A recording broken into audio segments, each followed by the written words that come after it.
up, y'all? Welcome to episode 10 on the Rocks. It's your boy Marcellus Wiley, still alive after that Super Bowl party that I had just my family over in. Golly, boy. God knows how to pick family members. You ain't got no choice. Boy, we tore this house up. Oh, man, we got next to it. We in the building, just New York City's finest. I'm here to teach Hatch and Richie something today. Oh, we going there. Yeah, pregame was strong today. He had his warm-ups tight. And he still have his warm-ups on, as you can see. Hatch is in the building. Let's do it. We ready, baby. We ready. Who we got here? Richie P, but you can, from this point on, call me Narpradamus. Narpradamus. I like that. I had a hell of a week. I did. I was in the. One of them steam showers. He has steam shower. He right there. No, that's backwards. I was like, working on that. Siri, how do you spell delivery? Nostradamus? Sweatsuit on fire, though. I'll give you that. Let's go. Salmon. Yo, what's up? It's your boy Daz. Dreamsicle, that's what they call it. Hey, that was some good ice creams, though. Remember that one on the outside? It was like that color. That was the cup. Inside? Little cup. Sherbert face. Sherbert, yeah. The push-up. Push-up. Push-up. That's He your ain't name get a today. push-up in a minute. OG ain't been doing no push-up. Oh, I'm over here fat. I know OG you push-up. OG push-up. That's your name, my guy. Yo, it's your boy Daz, friend of the show, They don't chef, like when you point. They That's don't like got when two you point. intros. enthusiast. Arsenio ass. They don't like when you point, Arsenio. Let's have some fun. Let's do it. Already. Mark ADOLPHUS, one of the NARPS, Yep. Trip, Yep. about to walk it out like Serena. Oh, okay. We'll get to that later. We will get there. John Baudino from representing Michigan. Very corporate. You sound like a senator. Everybody else is I'm repping you over there. He said, Let's go, Michigan. All right, let's get into it, man. Super Bowl, we just got to go. Super Bowl, crazy game. Beat down, score won't reflect that, but we all know what we watch, man. Started off, Hatch, what did we see? I think we saw the changing of what we think. Again, Patrick Mahomes is going to be good next year. He's going to be great. He's going to be a Pro Bowler. I just think that when he wasn't this year. Well, he still was. Right. I just think the quarterback position of what Jalen Hurts did, right, rushed for 72 yards. Yeah. Patrick Mahomes rushed for 25 yards, which was half of what the Chiefs rushed for. Yeah. But it's still a different type of quarterback. And I think it just shows the NFL where we're headed, where we're trending, and we need more athletic quarterbacks that are going to run for that 70, 80 yards in a game and also be able to throw the ball like he did. Yeah. I think that just changed the whole perception of the quarterback position because now we're going to see more quarterbacks winning these big games like they did yesterday. Man, Hatch, you just went straight to the deep end. I did. I'm sorry. I'm the auntie that showed up like, don't get my hair wet. You know what I'm saying? Like, put my toe in, baby, ashy ankles and stuff. Dog, we know that this is real, the change of the position at quarterback. Yeah. But before that game, Patrick Mahomes was the GOAT. Like, Tom Brady was sitting there announcing the game like, I don't know what to say about this dude because he might be taking my throne. And now, after the game, we talking about we need to keep going with revolutionizing the position. I think that's a little rich right there. I think he's over his skis a little bit, Hatch. You know, you're my man. I don't even ski. Exactly. So get him off your feet. Yeah. Turn around if you want to talk skiing. Let me start. This is friends when you come back at me. Because I understand what you're about to say because Patrick Mahomes is still Patrick Mahomes, which I agree. He's still going to be, like I said, Pro Bowler, one of the best in the game. He's trying to 8-mile you, dog. But I'm just saying, that doesn't matter if you don't win the big games anymore, is what I'm saying. Patrick Mahomes ran true. his ass off yesterday. It was just for his life. That brother did not stand a chance. That line, what we are seeing is that the whole Chiefs team got exposed. Yeah. Not Patrick Mahomes. Wait, they didn't get they were fifth. They were 17-1. They didn't get exposed. They are who we thought they are. They the got 2 game exposed. One didn't matter. When a team, when the other team was healthy, they got time to prepare for them and are just as talented or better. That wasn't even close. And I said last Thursday, I woke up and I said the first thing on my mind, the first thought I had was, are you crazy? Because I was thinking Chiefs. You think Chiefs, that Chiefs. every day. And I was thinking. That's called morning. Wednesday. But I said, are you crazy? The Eagles are going to win this game, and it's not going to be close. He did say that. He did come in here saying that. Everybody was like, are you serious? That's what we're going to do. But we all said Philly had a better team overall. That was the whole thing. But The only reason why we were picking KC is because of the moment. Because he's been there so many times. He's Repeat just and like, all you that. just it's like he's used to that stage, and it's like you got to give it to him just off of that. Yeah. And I will say, as you said, he was doing a lot of running. The only problem, it wasn't forward. Like they had him going everywhere else. And He was doing that little banana, that was the first time. I think it was the second quarter he threw that interception. Is the first time I looked at Pat Mahomes and saw real fear. Yeah. Like he was on the side, and I was like, "Oh, this game is over." Yeah. It was still early because I could see like he didn't know what was going on. Like he didn't know what to do. How many blitzes? Zero. They blitzed them boys never, and was Four-man pressure. attacking him. Looked like They had time to watch them, man, and understand all schemes and got to it right away. And he was shook. KC never saw that coming. They didn't know what that looked like. They didn't know how to adapt to that. Like, that was one-on-one. I wanted it to be closer. I wanted the Eagles to win, but I wanted it to be a little closer. Like, that didn't look like a defending champ to me. I just want to say this real quick because I'm glad you just said that. Because what this reminded me of is a couple of weeks ago when I was telling you Detroit was going to lose, and you were arguing against me, and I was like, I think Detroit, they're too confident. They feel like this is going to be easy. We here, this is ours, and then you get hit in the mouth because you wasn't really expecting what was going to happen. You know what's an example of that? Walk with me here. Because it takes this much for you to be this far off, like in terms of your game and showing up. So they talk about this in sports psychology with airline pilots, and they plotting and putting in the navigational points of where the destination is. And if you're just 1 degree off, but then within a 60-minute ball game, 1 degree off, one play off, another play off, you get into your head, you start seeing the Patrick Mahomes fear. I don't have an answer. They're not blitzing, they're getting to us. And by the whatever point this is, you're supposed to be here and you there, and that gap right there is doubt. That gap is anxiety. And that gap is you not playing them anymore. You just trying to be you again. You're playing yourself. Yeah. And I swear I just saw that in real time. They look like a team that was waiting for the script to be, it's going to be close, and then we're going to pull it out the end, and Magic Mahomes, we're going to have the ball last. And them boys, and I love this style of play, man, forget all that mentality. Forget all that we're going to set up and forget all this structure and discipline. I'm just going to attack your ass. See how you deal with it getting attacked. Just primal game, and that's what Philly showed. Right. I think they were totally shocked, too, man. They came out, and wasn't ready for Philly. Philly was playing good on both sides of the ball. They executed well, man. They really wanted it. You got any more cliches? You sound like you on TV. We know that. I'm like, no, this is why. We got to give them credit. I had problems. You remember it? You guys watch UFC, right? Yeah. Do you remember when Holly Holmes beat Ronda Rousey, right, and became president? Yes.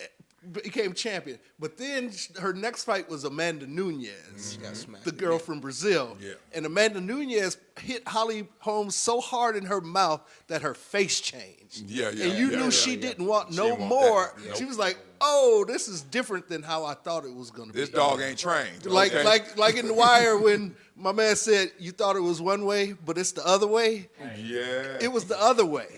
And that punch in the mouth hurt. Yeah. And Mahomes was like, I don't think I want no more of that. And every boxer in the world always says that. Floyd, we used to be neighbors. We moved out. He's still around. But I used to go up to his house.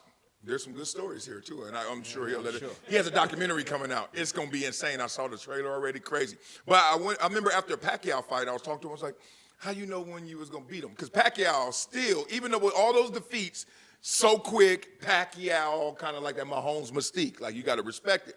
He said, man, every fight I have in the first round, watch me. I'm going to hit him with a straight right to the diaphragm. And he was like, so when you see this punch, he said, all I'm doing is to listen to how they take that punch. He said, that tells me the whole fight. So he said, I said, so how Pacquiao sound? He said, He didn't want no more. And I was like, dang, really? And so then when they hit you here, you start thinking about real life. Like, all right, did I do my taxes yet? Am I finished my wheel? Like it's a different fight, dog. It's a real one. Hey, Tyson said it's all good until you get hit in the mouth, bro. Everybody's got a plan until you get punched in the face, right? And again, they got punched in the face early.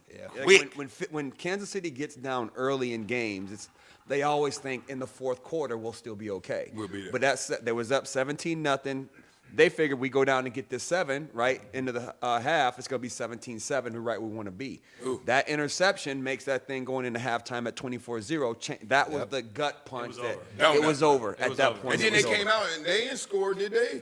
No. Okay. Philly. Yeah, so now it's like They scored when it didn't matter anymore at that point. But Kansas, then, they see, first so that's the Belichick way where he always says you got to win the last possession of the half and the first possession of the second half. And they lost both of those possessions already down 17, don't they? They didn't believe it. They didn't believe it after that halftime, man. They didn't come Right, out. they was didn't done. believe They it. was already done. They didn't watch Kendrick, obviously. They didn't believe that. They better not have watched Kendrick. Maybe they were watching Kendrick. Philly did the same thing to the Redskins. The way they just jumped out early. You're just going to be racist. Like, I'm sorry.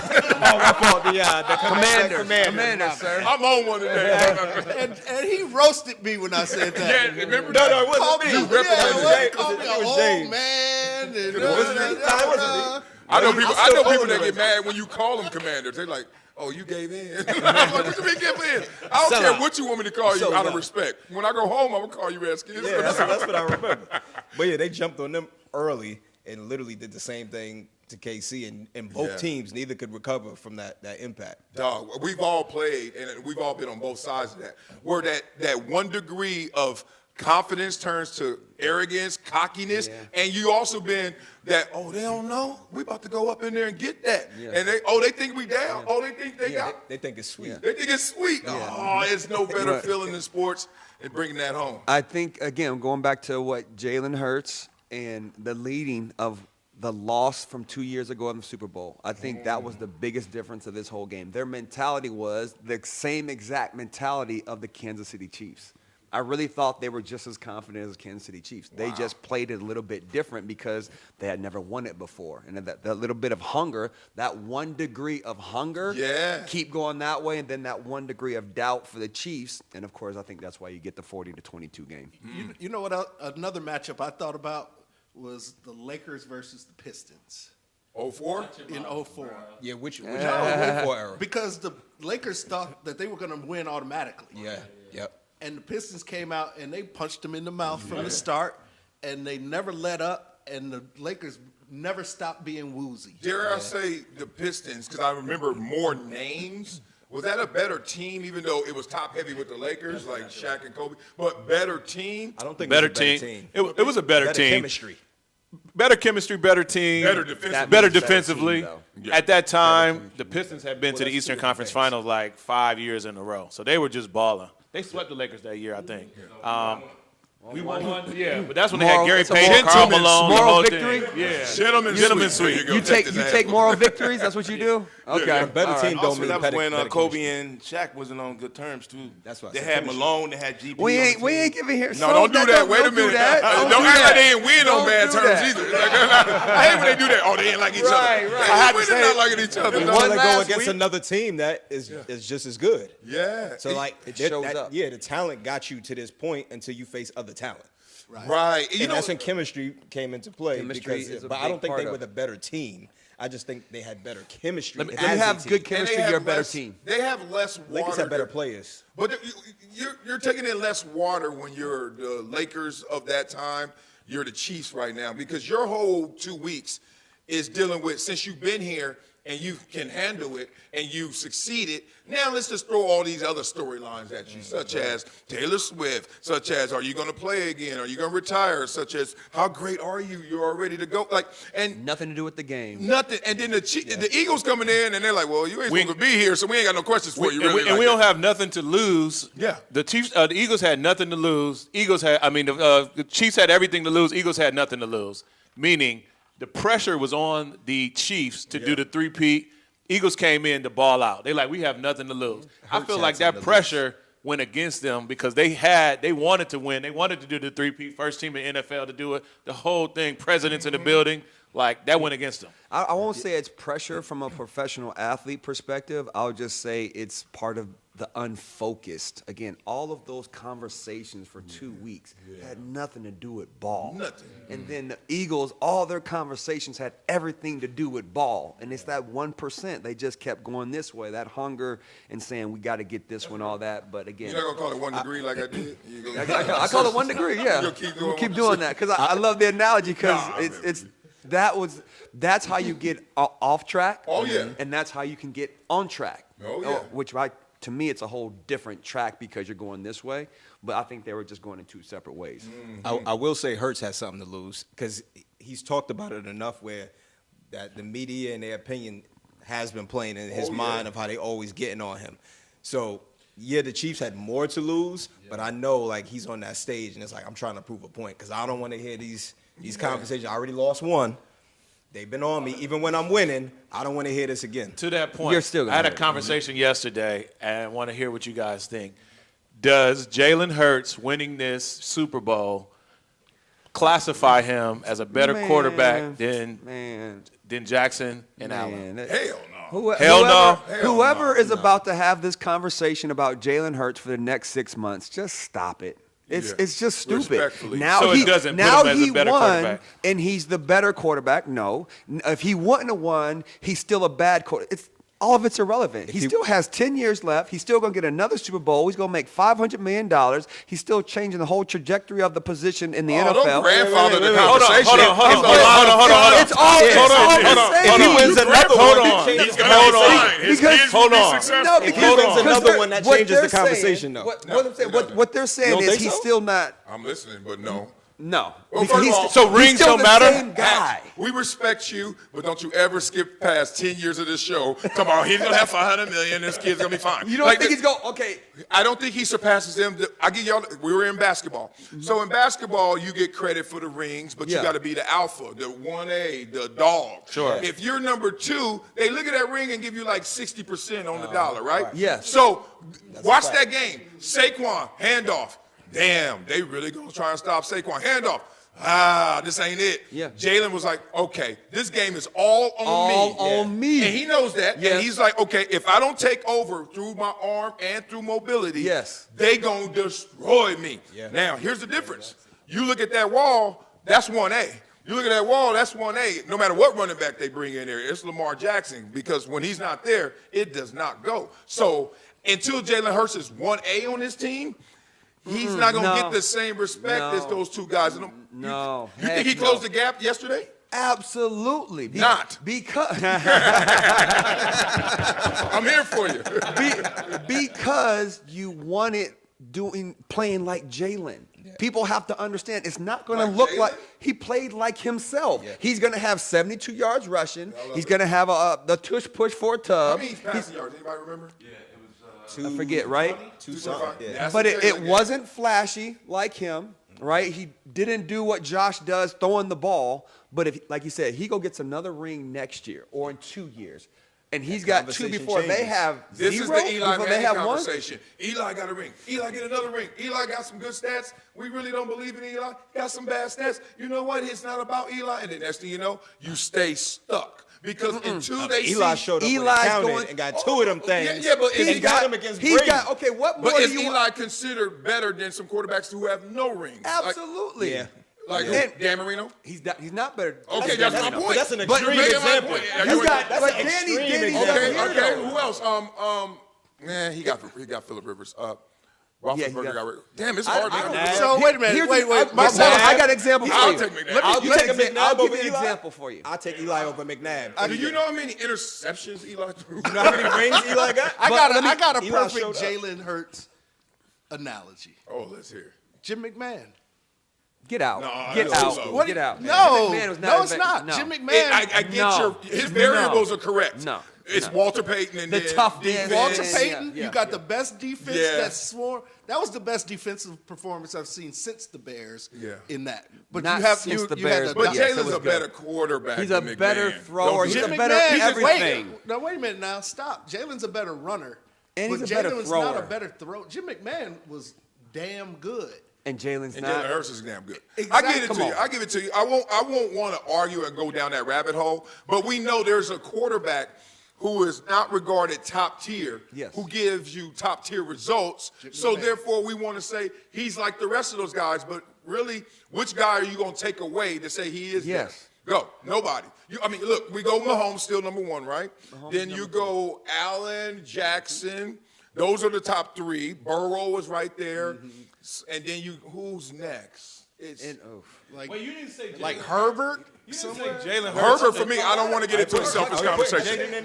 It's Herbert for me, but it's Herbert selfish. is a better thrower than all of them dudes. All them guys. But that doesn't make him a better quarterback. Jalen Hurts not top 5? As a thrower or quarterback? No, as a As a quarterback, he's not As top a- 5. As a quarterback, you're going to have to start. He's top I'm telling five. him. He's You're top gonna- 5. Boys, You're if not- he's wait a top five, minute. he's fine. He's number 5. You're not But I put- don't know. Let's No, keep no, talking no. through You're this. You're not going to put Jalen Hurts in your top 5. I guarantee no. you. You're not putting him in You're top not 5. going- He's if top you're 5. talking about I'm not putting the Super Bowl champion in my top 5. Yes, you are. So No, next I'm year, not. somebody That's else Trent will. Dilfer wasn't in your top 5 when he won the Super There you Bowl. go. Thank you. It's true, Nick but he's Foles the wasn't in quarterback, your- but he's the leader of the team. Jalen Hurts is the leader of the he's team. not the leader in terms of production. He's the leader in terms of I got y'all focused or together. But if you want to win a game, you But win who with if they Saquon. would have lost, who would it come back to? Would it come back to Saquon Barkley or Jalen Jalen. Hurts? It's always gonna go back to Exactly. Jalen. Because That's you my didn't win point. the game when we shut down your number one target. I understand that, but as the quarterback, it's going to be on him if they don't win. It's still Jalen because he was just there in the Super Bowl 2 years ago. So he's carried them before. Yeah, Saquon helped, but he's still the guy there. He's the guy. And He's the guy. Okay, in let what me- way? okay, let me- He's their he's best still player. about A. He was in the MVP conversation. He still won No. A. Okay, so he's not their best player. Okay, so I'm going to give you your top 5. Pick that's 5. not true. So pick 5 That's out of not these always names, true. right? I'm going to give you. What do you mean it's not? Sully, I'm going to give you. It's not always true. Sully, I'm gonna give you 10 names. I got an example for Hold you. up, pick 5 out of these 10 names: Lamar Jackson, Josh Allen, Joe Burrow, Patrick Mahomes, Matthew Stafford, Kyler Murray, Jared Goff, Sam Darnold, Baker Mayfield, Jaden Daniels, and Jalen Hurts. Pick 5. You know you're taking Jaden Daniels over Jalen Hurts. Don't do that. I am. So that's 5. I'm taking So Jalen he's out over of the top Baker 5. Mayfield. See? You take- It's I'm real taking- game. I'm And taking- this is, I hate this about sports. They make you, if you 6 in the world. Worst, right? You're horrible. You're still the. I'm like, are you No, shit? Talk about 8 billion LeBron people. started that. LeBron started that. The argument of LeBron is what starts that conversation because it was Because he's 6. or because probably. he's 6. But because he That's got why. always get called number 2, they would act like it's an insult to call him number 2 all He's time. not even 2. We're not even getting into No, that. he's not. He's LeBron's not 2. We're not not. getting into that. We're not going to discussion. do that. But right I'm just now. saying, I feel like that's where that argument, like how That's that why they- narrative starts. Not even close. Yeah, so we got to the point. This is not a diss. No. To have you somewhere else on the list. Sure. All right, he's not top 5, right? As much as we love him, that's how gangster and gang related it is to be great at the greatest league in the greatest league at your sport. 0.001 make it, right? Yeah. Percent Yeah, make yeah, it, and then to be top 5 in that.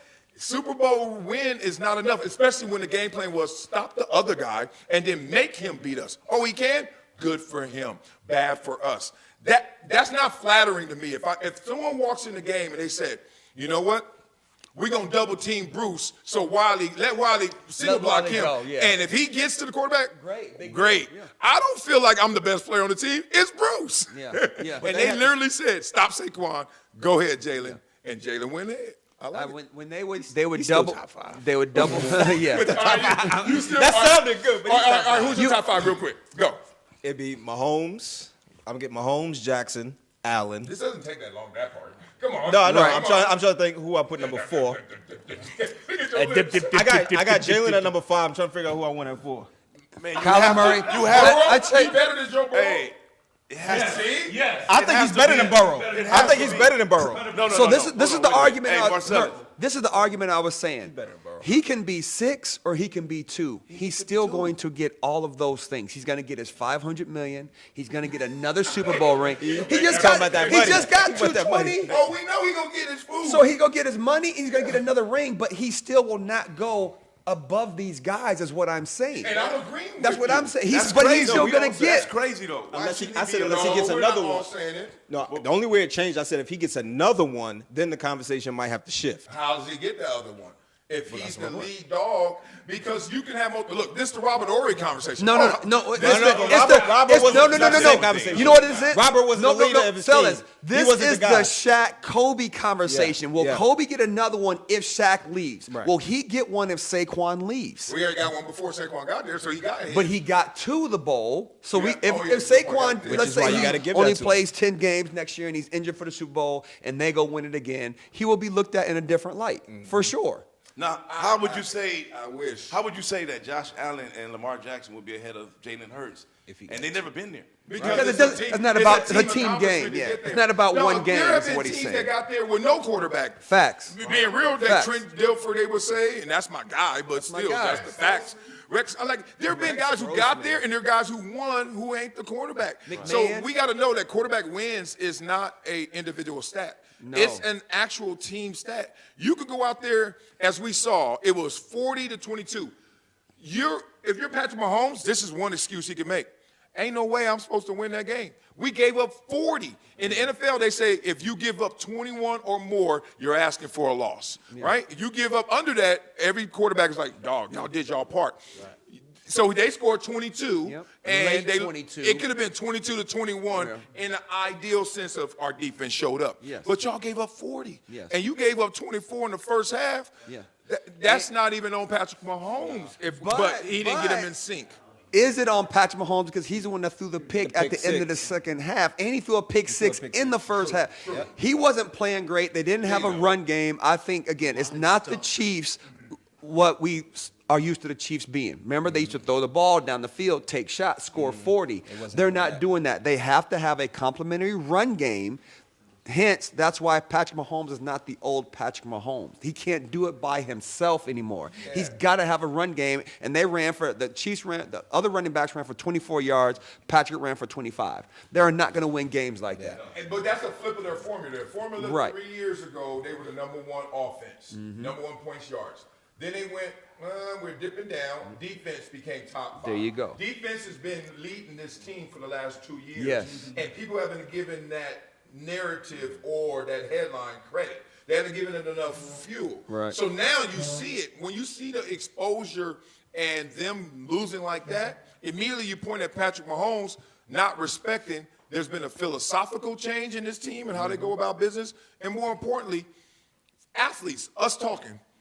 If I see Travis Kelce right there with Patrick Mahomes, and then, Pacheco and all those guys, you got Worthy as a deep threat and nobody else, and Worthy only runs 2 routes. Yeah. I'm sitting there like, we about to go get these boys because we got guys that are unheralded that can play one-on-one with all of these guys. Yep. That's why we don't have to blitz them. So I've known this about the Chiefs, and that's why I had that freezing cold take. Like, I think it's over for the Chiefs. And I don't think it's over. I think they're a dynasty, but they're leaking in ways of shifting this. I mean, this season they won all them games that close. Yeah. And then they got into the biggest game, and I'm going to do a video on Patrick Mahomes' stat line in the Super Bowl. It's not Patrick Mahomes. Right. It's always a regression to the mean in terms of his performance. So we got that straight, man. It seems like that we all know that Jalen Hurts won, but he ain't top 5, right? Let me see. He will be top 5 in every category, but as a fan base, they're not going to put him in the top. That 4th spot. No matter where he is in the list number, he's perfect for that team. That's what I'm saying. He's still good. He'll be number 5 in every single category, including money and all this other stuff. Over the next 10 years, he will have. Right. But the fan base will never put him in this category. I don't think they'll ever put him in that category because it's always a talent, what position you play, what's around you conversation. Yeah. And they just discard someone they don't initially give that respect. Yes. It's confirmation bias. Yes. You're a second rounder. You always got these other things going on helping you get there. And so for him to surpass them, I mean, I don't even think it's rings. I just people were like, Nah, he's just got a great defense, great coaching. They're always going to give it to somebody. They're gonna It's a lot of hate on It's the Steph Curry LeBron conversation. A lot of people in the Bay say, why is Steph Curry not considered better than LeBron? He has 4 rings, but everybody else is like, no, you're not even in that category. Because initially we saw you with the bad ankles. There you go. Little guy was getting thrown around. And he wasn't expected to be who he is. Right. Out the gate. Just like Jalen Hurts. All right, let's keep that conversation going. Because just like Jalen Hurts. I mean, that's fact. So let's go there. Because Josh Allen's on that right next to Lamar Jackson. That was NFL honors. That was the MVP conversation. And that guy won. But if you see the stat line, it is overwhelmingly on the side of Lamar Jackson. But it was that way last year for the candidate that won, and Dak Prescott didn't win, and we've seen this. So let's just get to it. Josh Allen, MVP. Agree with that decision or disagree? Episode 1, I said Josh Allen was the MVP.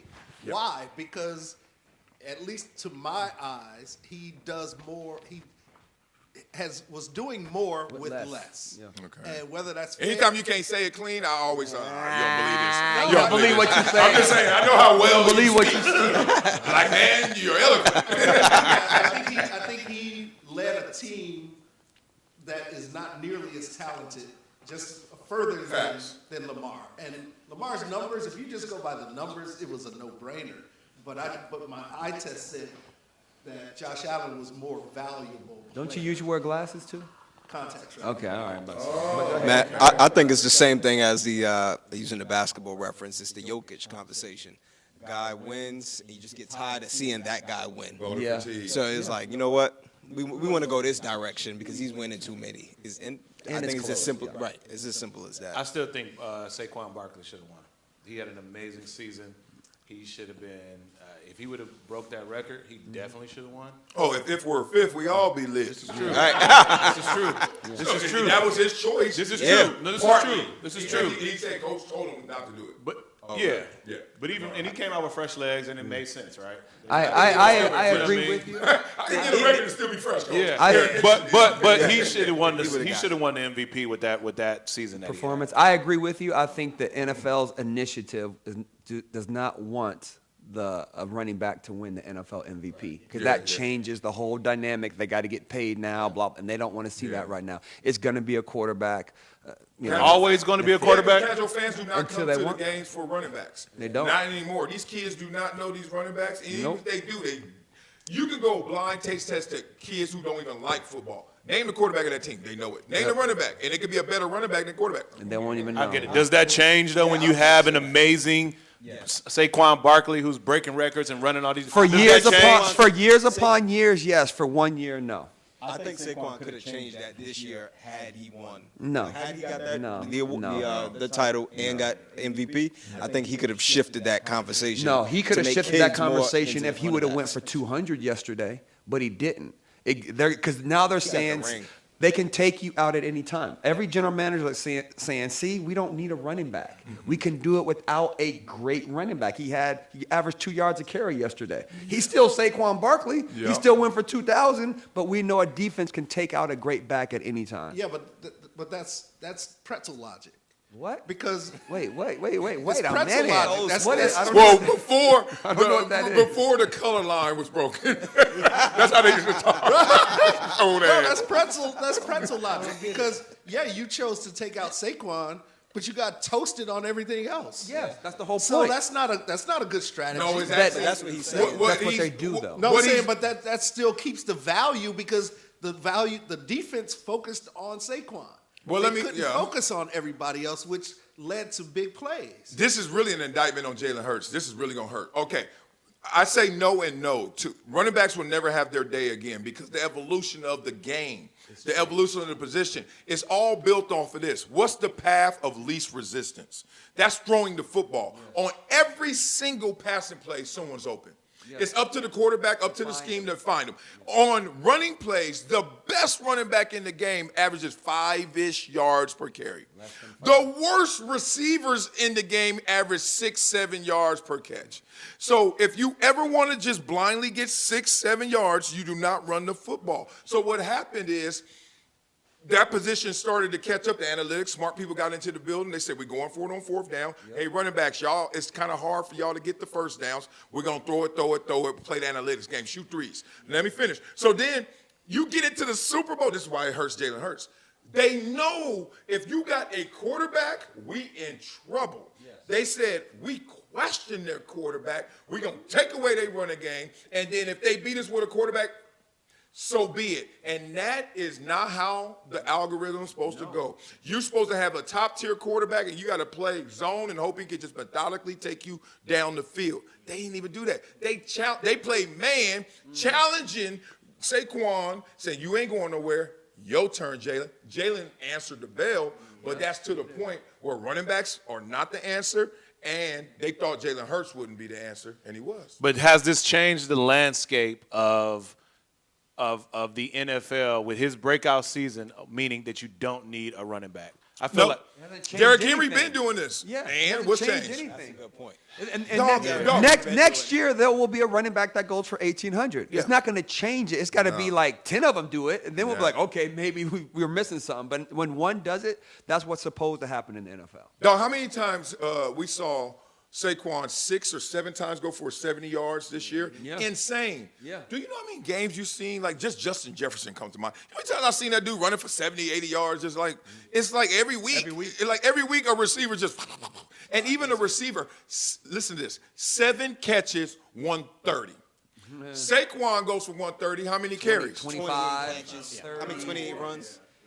No, it's just simple math. And I play running back, and people think I'm a hater when I say, I'm like, I would never run the ball if I didn't have to. You have to run the ball for balance, because if you don't run the ball, everybody's going to be like, all right, we're just going to play back, soft, lag, and then we're going to cover your receivers. So then you got to run to threaten them to come closer, and then you try to throw over their heads. Let me ask you this: the perspective of, I don't mean to go back and get off topic, but that Oh, we already off topic. we We off ain't talking topic. about Josh Allen yet. MVP. Was your what? perspective the same when the Seahawks ran the ball or passed the ball versus the Patriots in the Super Bowl and Russell threw that pick? Oh, I just did a breakdown on that. Because I broke it down too. Oh, you did? So was Okay. your perspective the same? Like, you shouldn't, because they threw it, like you're saying, you should be throwing it. We know if the running back's going to run it, it's harder to get in down there, obviously in the red zone. Yeah. Was your perspective the same at that time for all these, 9 years? No, it shifted. I would say, like, Marshawn, as great as he was, Right. didn't have the best short yardage package. Right. Like, they didn't have the best short yardage package to the point where Russell saw goal line on defense, said, man, I'm about to throw this thing, right? But that's an isolated incident. Right. But in theory, I always thought that if I could, receivers are open. What are we doing? Like a great running back carry is, oh, I got 6 yards, 7 yards. A receiver would be like, dog, I suck. Dog, if a receiver got 20 catches for 120 yards, he'd be like, I'm sorry as hell. But a running back, 20 carries for 120 yards, yeah. It's just, the math ain't mathing. The rules are a big thing that have changed to help the passing game in the NFL. Yeah, it's wide big open. deal. Is there anybody Big want to talk deal. about this MVP, or are we over it? We done. So yeah, done. way to go, Josh. Congratulations, buddy. What you got, John?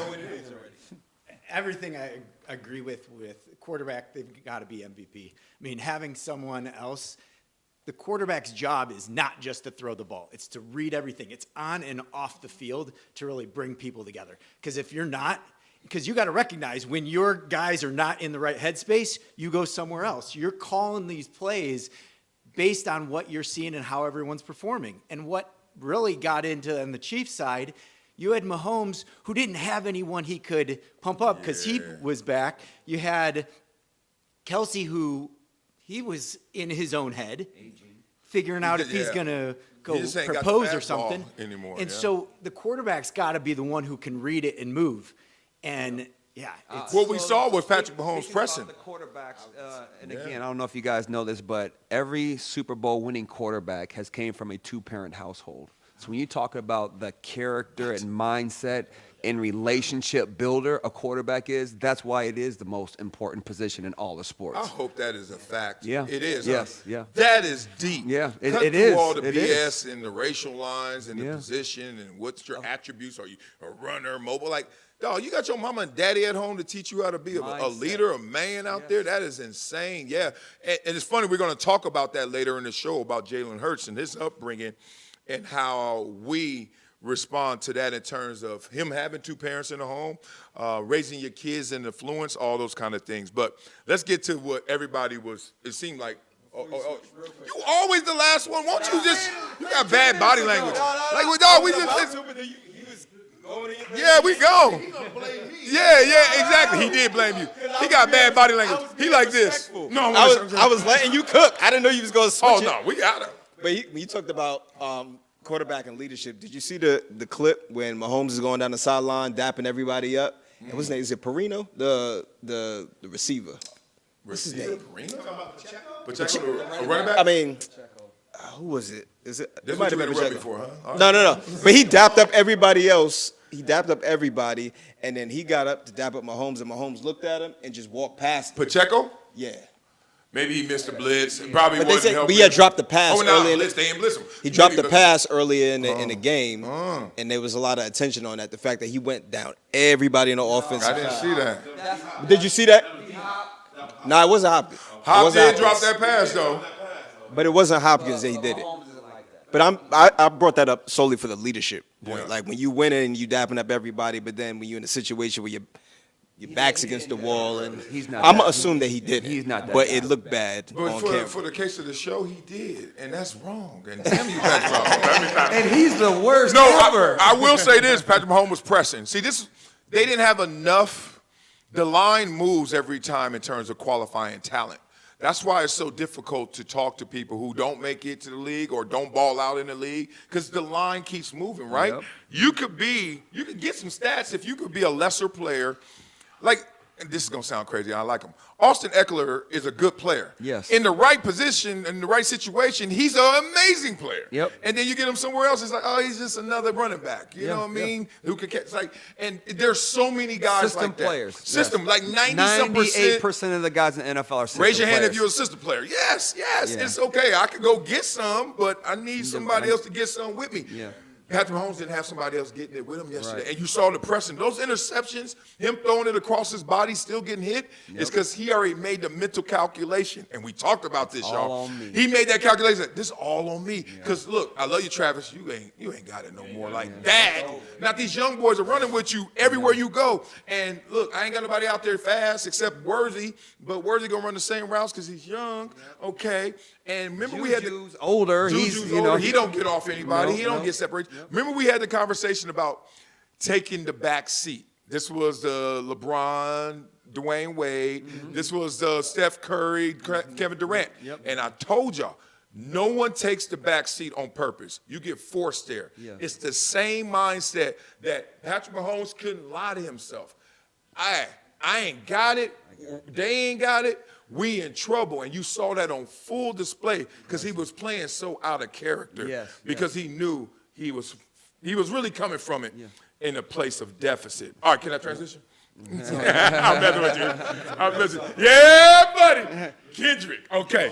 All right, first of all, let me let all my Compton out. You know what I'm saying? Let me throw it up. Let me get all this out. Let me stop. Okay.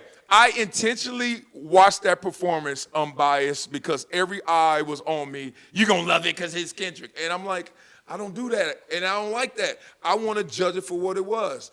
And then I listened to it. I watched it. I got my own opinions. Then I woke up this morning, first thing I did was watch it with nobody else yelling, spilling drinks on you, talking through it because they know the song. I was like, all right, let me just catch it clean. Got my opinions on it, but I want to throw it out to us. Kendrick's performance, amazing. Oh, God. For a Super Bowl halftime show, I thought it was terrible. Oh, God. Okay, are you exaggerating a little bit? Or was it Jason terrible? Whitlock. No, I thought You it and was. Whitlock. You might be exaggerating. I thought it was boring for a okay. Super Bowl halftime show. Okay. For a Kendrick Lamar show at SoFi. Intuit or SoFi, Yeah. probably wonderful. Maybe his best show ever, but not for a Super Bowl halftime show. Give it to us. It was boring for a halftime show. There were, if the most exciting moment is the crowd saying A minor, that's not a good show. I don't think that was the most exciting moment either. That wasn't.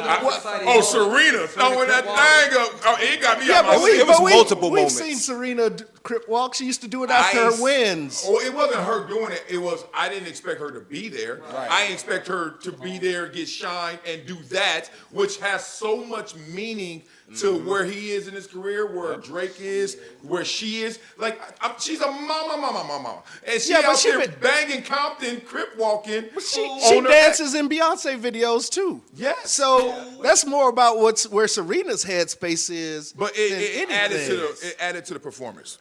You bringing up Serena in that moment shows me exactly why his performance was a masterclass of a performance, because he hit everything, but so there's subliminal messages with Sam Jackson being there. That's one layer of it. Yeah. So that was it though, because I'm hearing more and more. Because I heard so many things. I feel like I'm missing everything. Like all gave these off a little of the messages. Bamboozle too. Have you ever seen Bamboozle? Yep. No. Is that Spike Lee? I don't know about the movie, but if you see it, it plays into a lot of the stereotypes. And you see he touched on things and hit with the red, white, and blue, everybody dressed up. What was the red, white, and blue about? I mean, yeah. And we Was got it the America? against the Canadian. But wait, there's more. This is why. No, you gotta let him get. He let him get on. Let me land. Oh, look at that unity. Blue, red, and white. Even something as simple as you said, this is how I know this kind of went over you, which is why I also understand why you thought it was boring. But you got to really be, and I'm not saying you're not in the culture, but you got to be in the culture to understand why his impact was so serious in that performance. Because you look at it like, oh, Serena, she crip walking in Beyonce videos. Yeah, but Serena's also Drake's ex. Yes. And the fact that that whole thing with him shooting at him, you have his ex on there who's also repping Compton and doing that in that moment when that song is the biggest thing of the year. Like, there's so many layers to that performance. Is Za also Drake's ex? Za. SZA. He done been in the culture. Is it Za? I said Za. Isn't it SZA? Hey, Hatchet more of a Taylor Swift fan. We got a Taylor Swift fan I here. thought it was me. I'm like, Za. But see here, Did I miss something? Oh, Za. y'all don't know about Hatch? Y'all ain't know about Hatch? now. All I know about Hatch is, speaking of skiing, he loves the smoke. so That boy is a snowboarder. Blaze. Let me go back to that. Blaze, is that one of his exes? No. Yeah, she is. No, she signed. She signed the. SZA is Drake's ex. Oh. Yeah. So listen. Yeah, but that's not why she was there. No. Listen. And SZA dated Drake too? Yes, First wait, of all, but can no, we give listen. a round of applause in the most immature adolescent part of us as a male. Talking Drake got about- a list. yeah. When we all were trying to get a list, if you were, that's a list. He got because I digress. you know more about the culture than and I me do. too. I didn't know SZA So dated since he Drake. did he not, or did he date her when she was a minor? That's what this again. I'm trying to get all these messages hearing up. this? This is what I'm saying. I don't know about the show because all this stuff went over my head, but this is what I'm hearing that this is about. When they first started out, like neither one Are you of them. defending this? Is it a fact? No. or not a fact? I'm just giving. Drake is Nah, way older I ain't than never SZA. defending that. Drake's way older than Za? SZA. I don't think so. Isn't he? No, they're about the same age. That's what I'm saying. They're in the same age bracket. Can we get the age check on? I think Drake's like maybe 7 or 8 years older than her. How old is SZA? I thought SZA was in her Let's go. 30s. She's young, man. Drake. She's not in her 20s. Drake's like 33, 34. Drake is 35. All right, Drake is 38. Drake is what, 38? She's how much? Oh. 35. That's what I said. They in the same age bracket. So she was 17, it was a 20. 19 and 16-year-old thing. That's not a big deal. And in the courtroom is two different. Like 20 and 17. That's not a big deal. Y'all was in high junior school in at the same college, time. And you're a senior in high school, That and was we a- dated when I was a senior and you were a freshman. I heard that's why he brought her on the But show. that's still But illegal. again, I don't know. Listen, here's the That's thing. why Still he wants legal, Serena. mama. Okay, well, let's not. All right, give us some more. Because did you give him the A minor yet? Oh, and then them walking around with the flags on No, the the field. chain. That wasn't a minor. The chain was, they said. That's They were walking around with that's A his- minor flags on They the had field. A minor flag with a little boy and girl doing that. Yeah, Yeah, you guys, and it had that's the- not and with A the A. minor. That's his media company. Oh, Right. that's But you don't. Yes, it That's is. not PD Lane. Yeah, it's P. It PG is. Lane. It was lowercase. Right, it's A minor. It's literally How that's much what it y'all wanna meant. bet? How much you want to bet? You ever How play? much Do you play? want You ever to play an bet? instrument? You ever play an instrument? I pulled it up last night. Man, that's what the Blaze. internet is saying. I'm talking about reality. Look You ever at- played an What you instrument? pull up? Show me what That you is pull up. literally the sign for Pass A the mic minor. and pull it up. Pass the mic and pull it up. Because I Listen. thought that's A minor. I like That's that. an A minor sign. Listen, Two kids there on was the so internet. many. I saw the flag with the kids. Yeah, and it said A. And look at the first thing that popped up. Let me see. If you put an A minor, that's gonna pop up too. And that's to his credit of how his subliminal. There was so sometimes- many subliminal messages in Yeah. it. There's no way you can say that it was a terrible performance. Now, was there fireworks? Somebody coming out the stage and doing everything that we saw? No, they And did come out the stage. No, all those people came out of that damn Grand National. No. Like a clown car. It I'm was saying sick. like They did. for him to say that it was boring and like the worst halftime show, he's used to seeing fireworks and explosives and like people jump like. That's not what this was about, though. This was I was about about to say that. this was about culture. This was about understanding all the subliminal message from the Squid Game Yep. stage, from the PlayStation. PlayStation remote control. Like this was over at the end. the game over. Turn the TV off.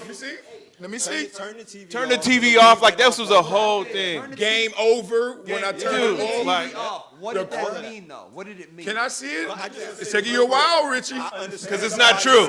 Because it's not true. I'm saying it was a bad performance if you're not understanding what you're seeing. And I didn't Jamal Crawford understand it. tweeted something yesterday. He was like, "It's the first time I've seen somebody not perform all their hits." And I think if you're a person who is used to seeing the Super Bowl performance and all you see is guys doing their biggest hits, he didn't do that. He did Which it. I didn't like about Dr. Dre's. Remember I said, I was like, you I said don't that. want to just But be this a top one, 40. He Yeah. capitalized on the moment, which is why he said in the top of the performance, before he even started, he's like, the revolution is about to be televised. Because he Yes. was taking it in a different direction. Yes. It's like, That's I not want you what to the follow Super these Bowl messages. performances are for. That's not what you're used to the You're- Super this Bowl is- performances being for.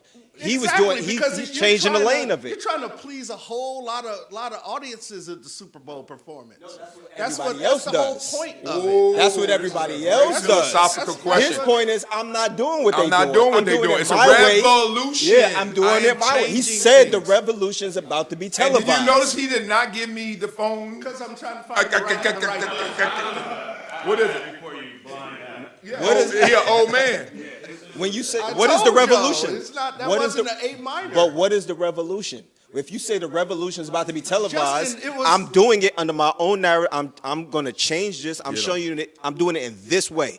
We're not doing it how it used to go. Okay, So I get that, but when you have to come out the Super Bowl halftime show, figuring out what it all meant, it's not a good I show. didn't have to figure it out what For- it meant. I not that it understood was- everything I was happening. not that it wasn't good Kendrick, but it wasn't a good Super Bowl halftime show. I'm not even a Kendrick fan, and I understood everything he was doing. I was watching. I thought it was amazing that he was able to do all of this in a subtle way, but in your face at the same It time. was nothing subtle about Now, it. if my parents was You're watching in that, the they probably didn't culture. understand nothing of what was going on. Was it in the audience's face or just in Drake's face? Front of the world. Like I think like if you know what's happening, like it was pretty much like me and Dad was just talking about. He talked about the flag and different elements. If you're in the culture, there's so many little entendres. Well, of what he what's did. unfair, okay, to kind of referee this, to your point, it's a little unfair to say I have to be in the culture to catch all this because this is not a normal concert. None of us paid any admission. We didn't give you any flesh to come here because we rock with you. You got thrown on us because the Jay-Z and Commissioner voted for you, and that's great. This is just to play devil's advocate. That's great. Okay, give me something where I can bring me in.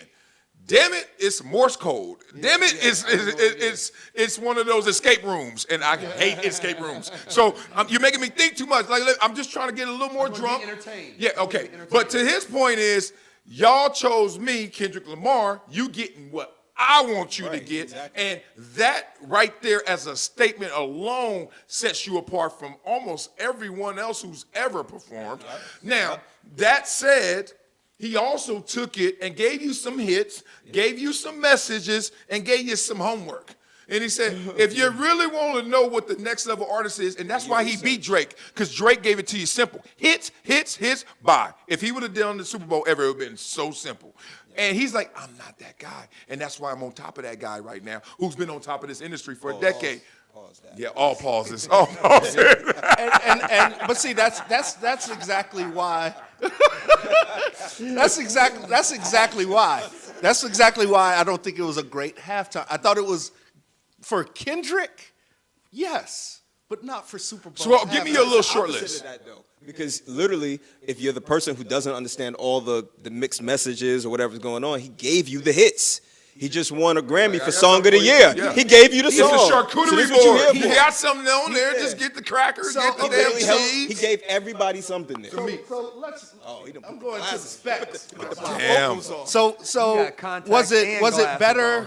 Was it a better Super Bowl show than Shakira, Jennifer Yes. Lopez? Yes. Okay. Was it better? And, than, and I like that show, but that show was too like they wanted to perform. I hate Ratchet. They was just selling it. I'm like, all right, yeah, true. I'll go Instagram. What and see. about Maroon 5, Travis Scott, and Big Boy? Yes. Yes. He's number 2 for me now. Okay. So was it better than The Weeknd? Yes.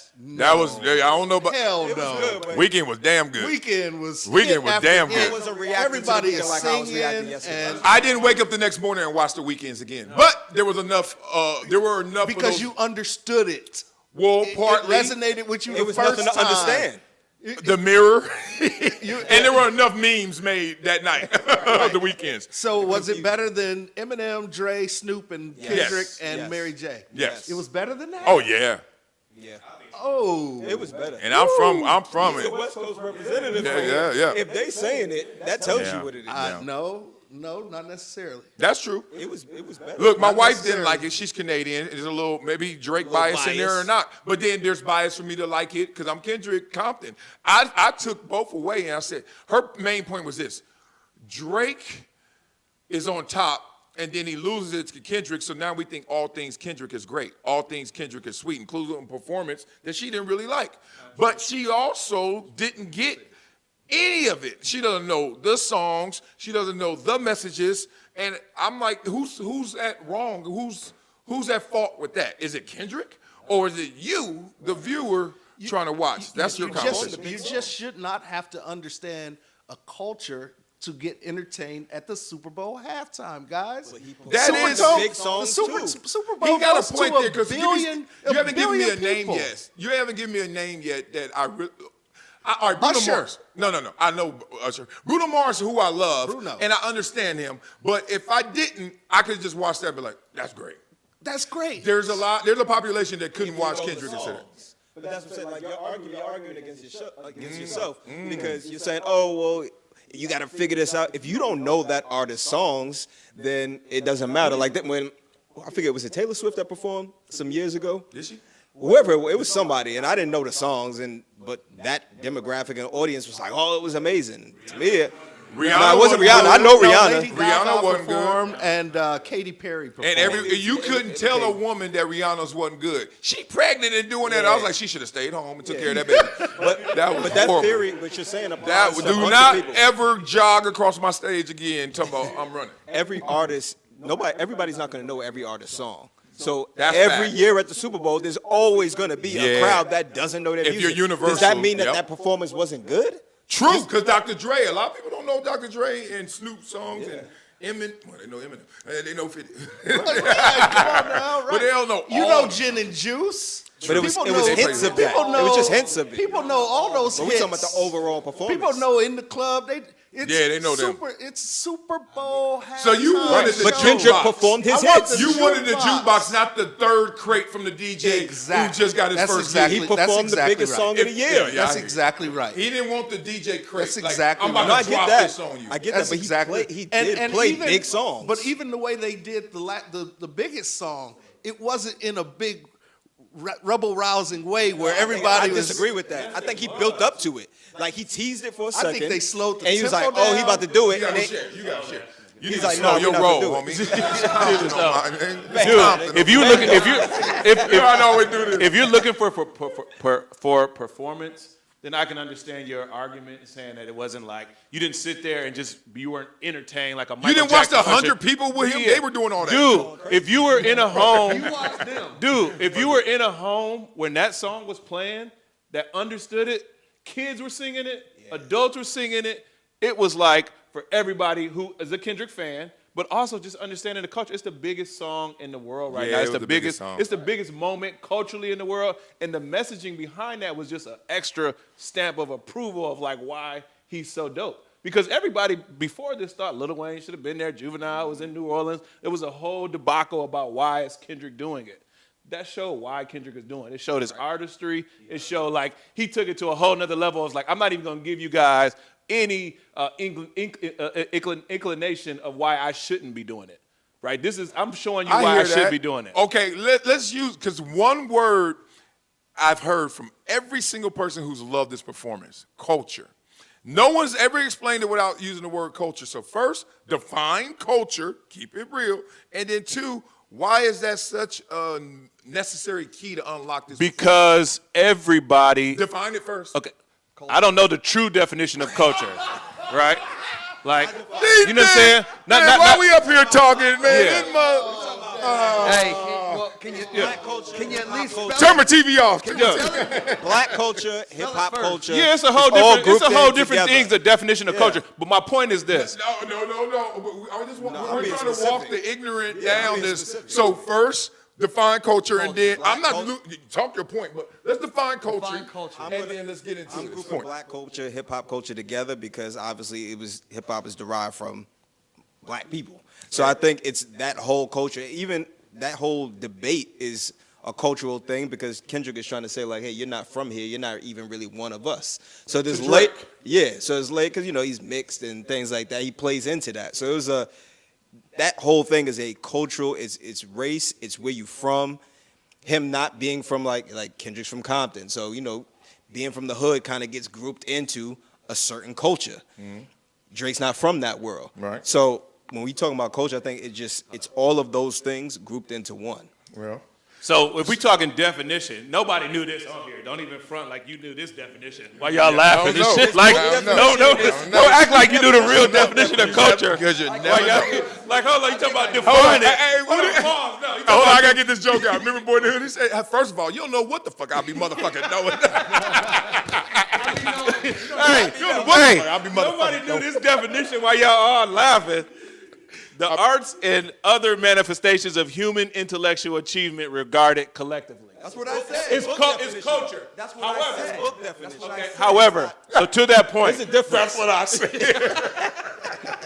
Word for word. Yeah, exactly. I told you. So my point in saying this is the You need to define that definition. What the hell they say? I don't know what that. You break it down while you talking about. Give me the definition. culture means when I say it. I know. All right, So what's the point? I'm sorry. Culture, right? Drake and Kendrick is Drake and Kendrick was the biggest thing that everybody was talking about. Yeah. Facts. From sports, media, everybody who in the world knew about this beef. Everybody knew about this beef. It's a big feud. There are others. Kids knew about it. Like, it was a big thing that pop culture was talking Was it the about. biggest thing of last year? We were waiting for it. Was it the biggest thing of last year? It could have been. Yes or no? No.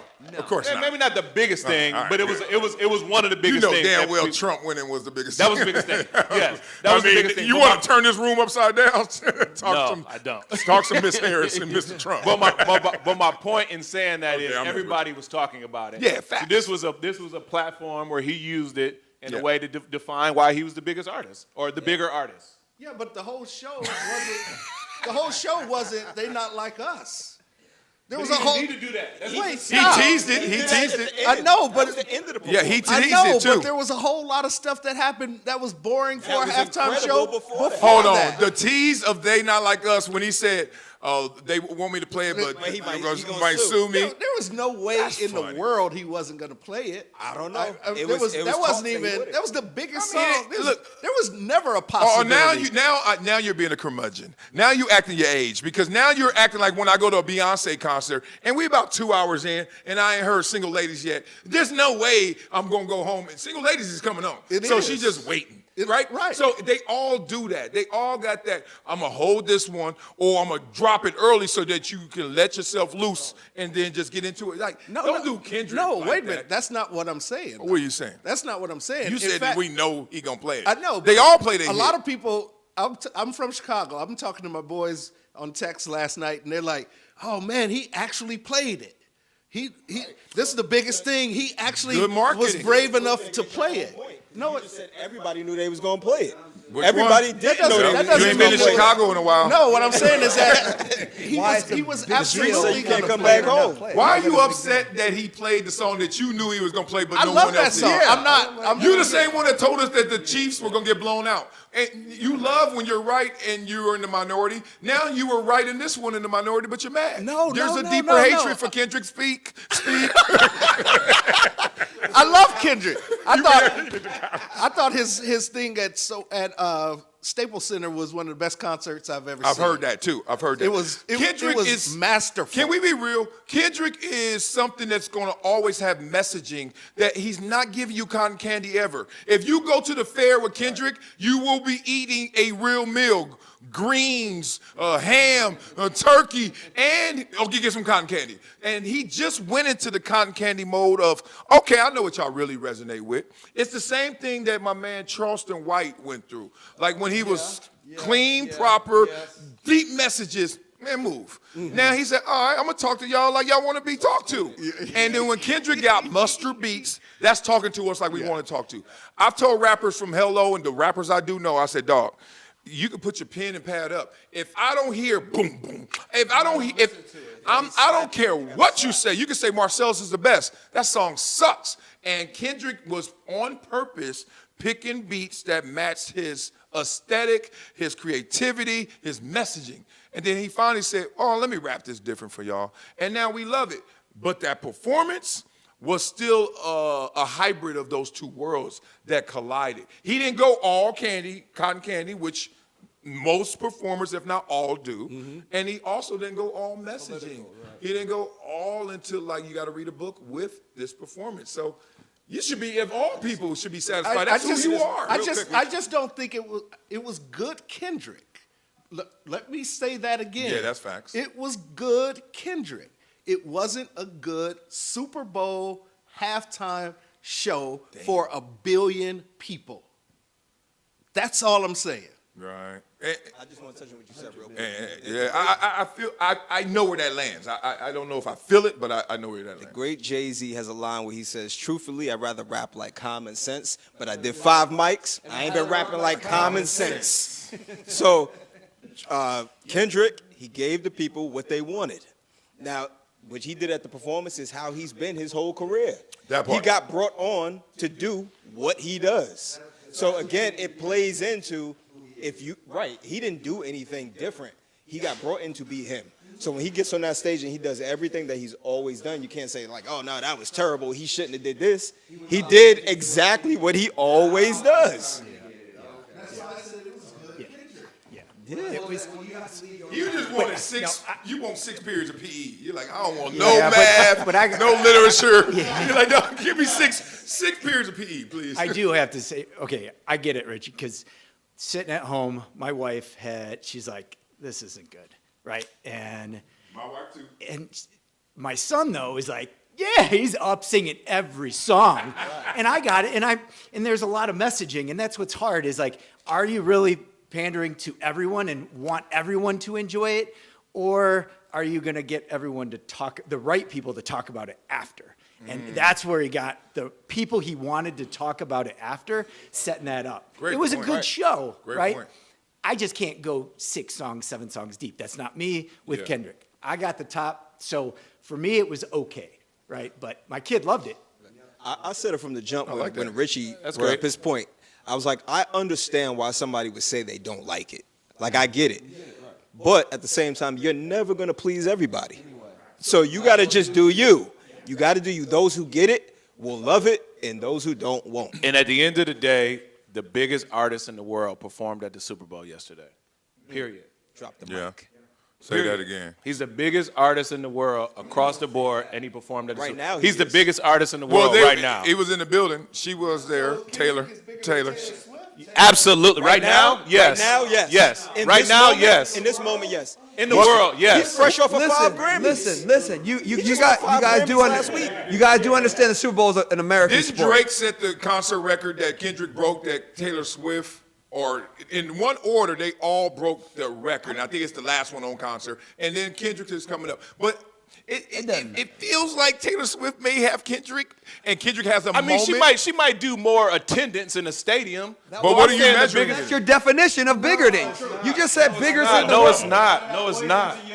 Your fan base. You can't. She might have Kendrick a is fan base not that going. can afford to do all Kendrick of that. is not going Not all to of Kendrick's China fan and base can't do Australia that. and doing numbers like Taylor Swift and Lady Gaga. Well, the He's not genre doing you that, pick bro. does give you He's a not doing greater. that. It gives you a greater But population. that means Right. that means he's not the Might be biggest. able to though. After this, even after this.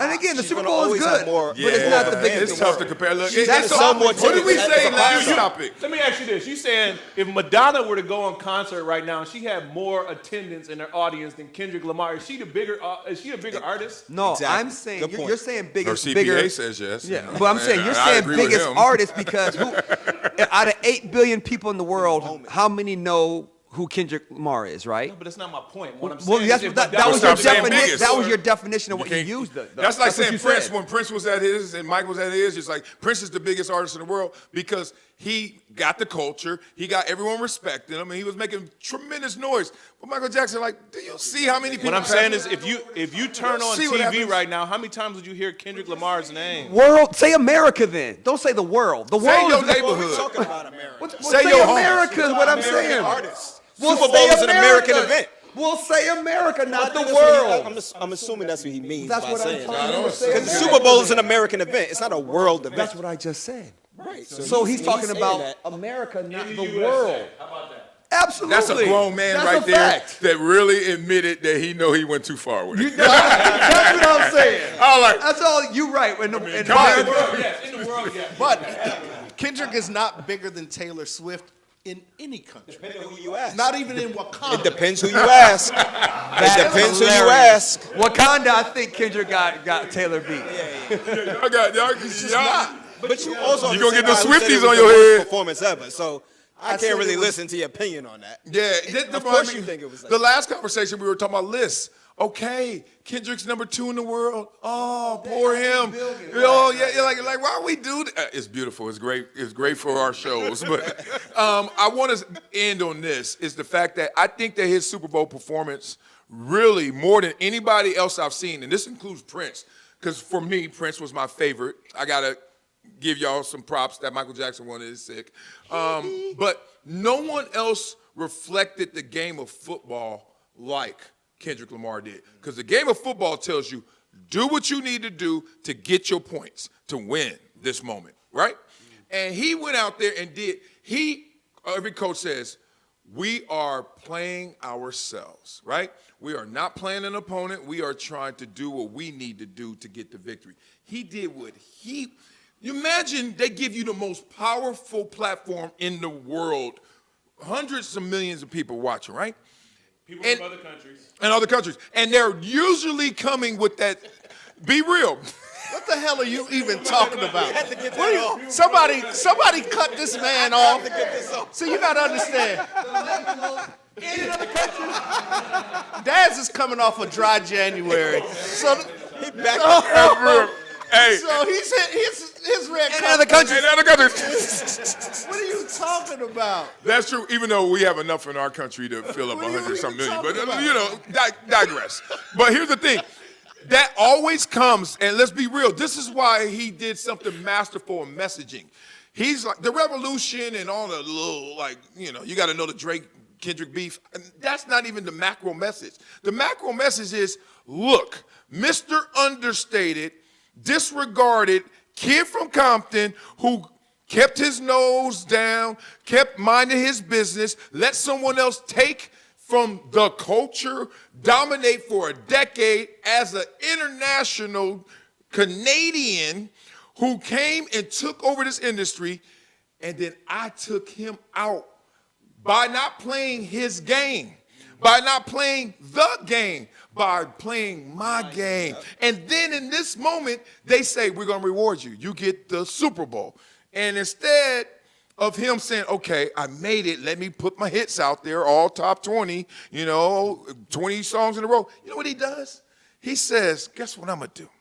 I'm going to do exactly what I want to do, and I know they're nudging me to play the hits. They don't even want me to play that song because of what they say. I know everyone expects me to just be glossy because you got there. And we all know every time, be real, whenever we get that big promotion, it comes with a new set of rules like dress this way, look this way, talk this way. And this ain't even racial.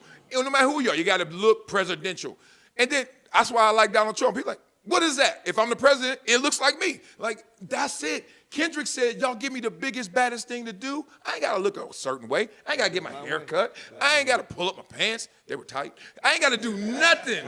Right, bell bottom. He said, I could do whatever I want and still get to the top. To me, that's what made it a masterful performance. It was great Kendrick. Everything you just said means it was great Kendrick. And I agree 100% that it was great Kendrick. But it wasn't great Super Bowl halftime show. It was great Kendrick, and they hired Kendrick to be Kendrick. Then he was the best Kendrick. Then he was I'm great. not saying it was he great. wasn't, but maybe he shouldn't have been doing it. Wait, who's at fault? Maybe it was a bad choice. Let me just ask you a question, of Richie. person. Who's at fault? Kendrick coming there to be himself, or you watching him expecting him to be somebody else? Yeah, you're that pressure. He did what he does. Samuel Jackson was you talking wanted to something you. different. He was talking to you. Sam and Jackson was Talking to him. And we all have given that pressure at least a consideration, if not gave into it, right? off the TV. That's when See? I just got one of the messages. If you don't like it, turn off the TV. Turn the TV off. That's what he says. Thank you. Thank you. We back. I'm Za. back. Thank you, Za. He's back, Za. Thank you, Zah. Yes, I agree with that. Okay. But I'm not going to turn off the Super Bowl halftime show. Why? He said turn the TV Because off. it's an event. You don't got to be at an event. You don't got to be at every event. You're not to get in. That's Yeah. what I was. And you too old. Stop telling me what to do. Yeah. Hey, Kendrick said the TV will be revolutionized. You picked the right time. You picked the wrong time, but the right guy. That's not what he said. First of all, I don't know what. I don't know what you said. But you need some liquor. No, You need some alcohol. Golly. This was He said with the look. He This said, was turn it off and be on when it's right or wrong. TV been revolutionized. turn the TV off. I said a hip, hop, or hippity. God, yeah. set them straight. What this did is it brought back, I think, football culture. I think it brought back to the Super Bowl when everything, this regular season was dominated by who? Taylor Swift. Jeez. You're having everyone, so the whole season was this bigger fandom to try to get more reach. And I think this actually brought it back and said, I'm not going to be like Swift. I'm just going to actually, like you said, Justin, be me. And that is what the culture is. It's, yes, you could say it's his culture and it's the music and everything, but it's also football culture. Yeah. And they made Super Bowl actually now back to football and the core of what it is. I feel what you're saying because Yeah. what he did is, this is the most gangster thing he did. And every rapper needs to salute him because I'm 50, so rap is 50, and I don't remember the first song when it came out, but I know I heard it, but I'm like 2-3 years behind, in terms of like, I'm growing up and I'm hearing all the stuff coming from New York. I remember when literally, dog, you're gonna make me cry.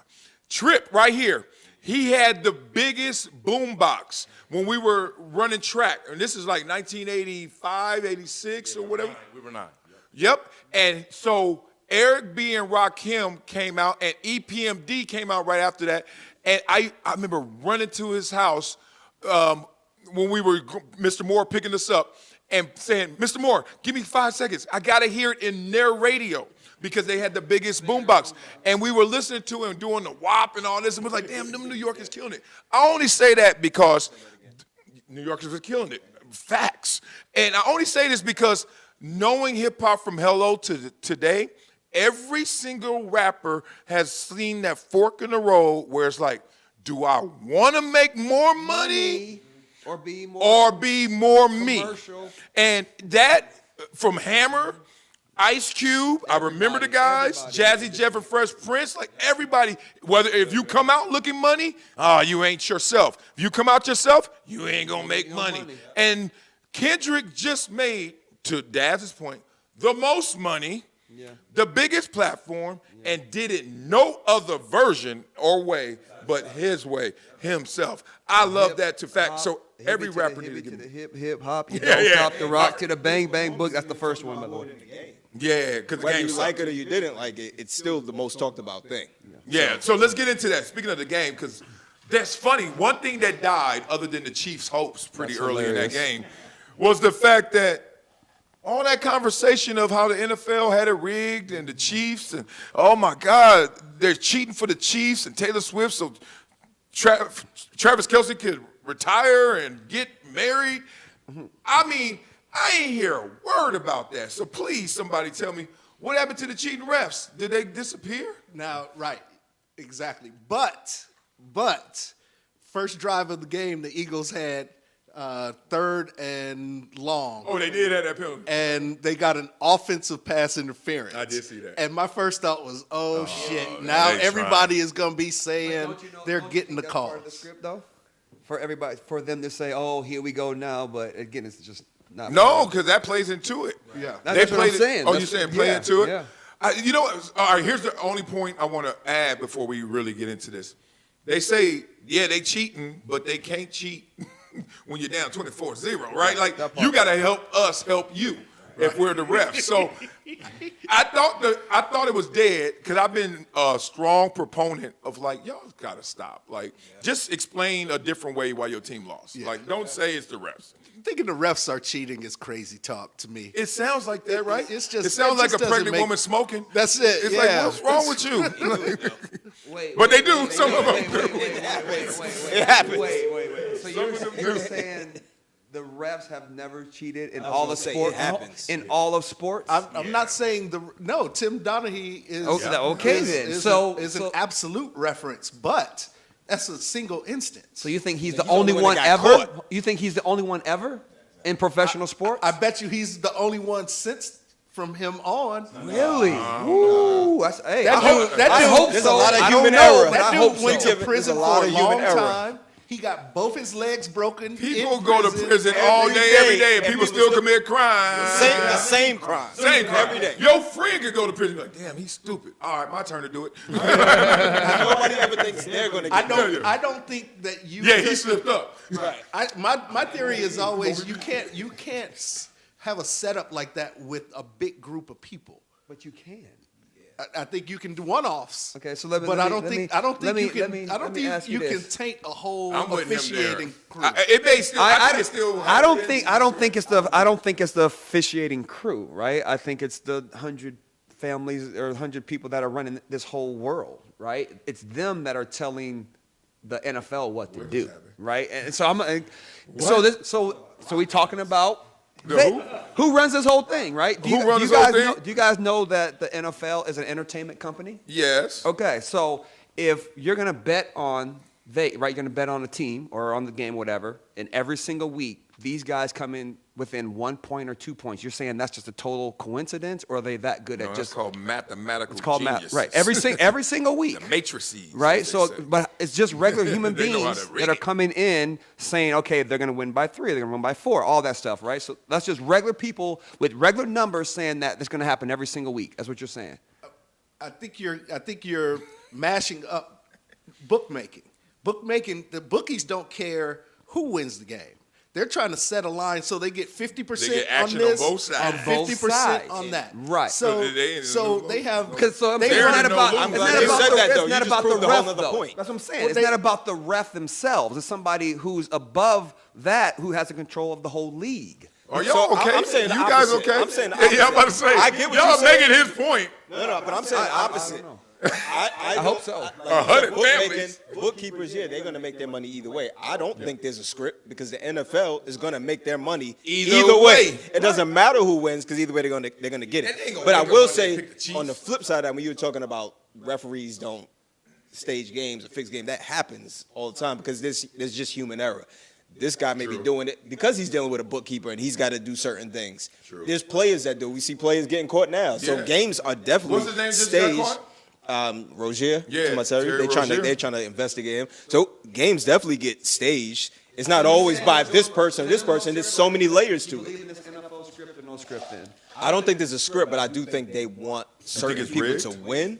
But At I don't certain think they're times. Yeah, but I don't think they're certain staging people it to like win at certain we times. want Pat Mahomes That's to the win. definition of cheating, though. Yeah, but you just said Facts. NFL games are staged. I said they're not. They're not staged. I'm saying I don't think they're scripted. Are they You can rigged? want somebody to We're talking win. about, That are doesn't they- mean you're creating it for them to We're win. asking Yes, this. it is. Do you think games? What do you That's do two with separate that? things. What do you do with that thought? What do you do with that initiative if you don't execute on it? I want you to win, but somehow I'm gonna let you lose. I don't No. care.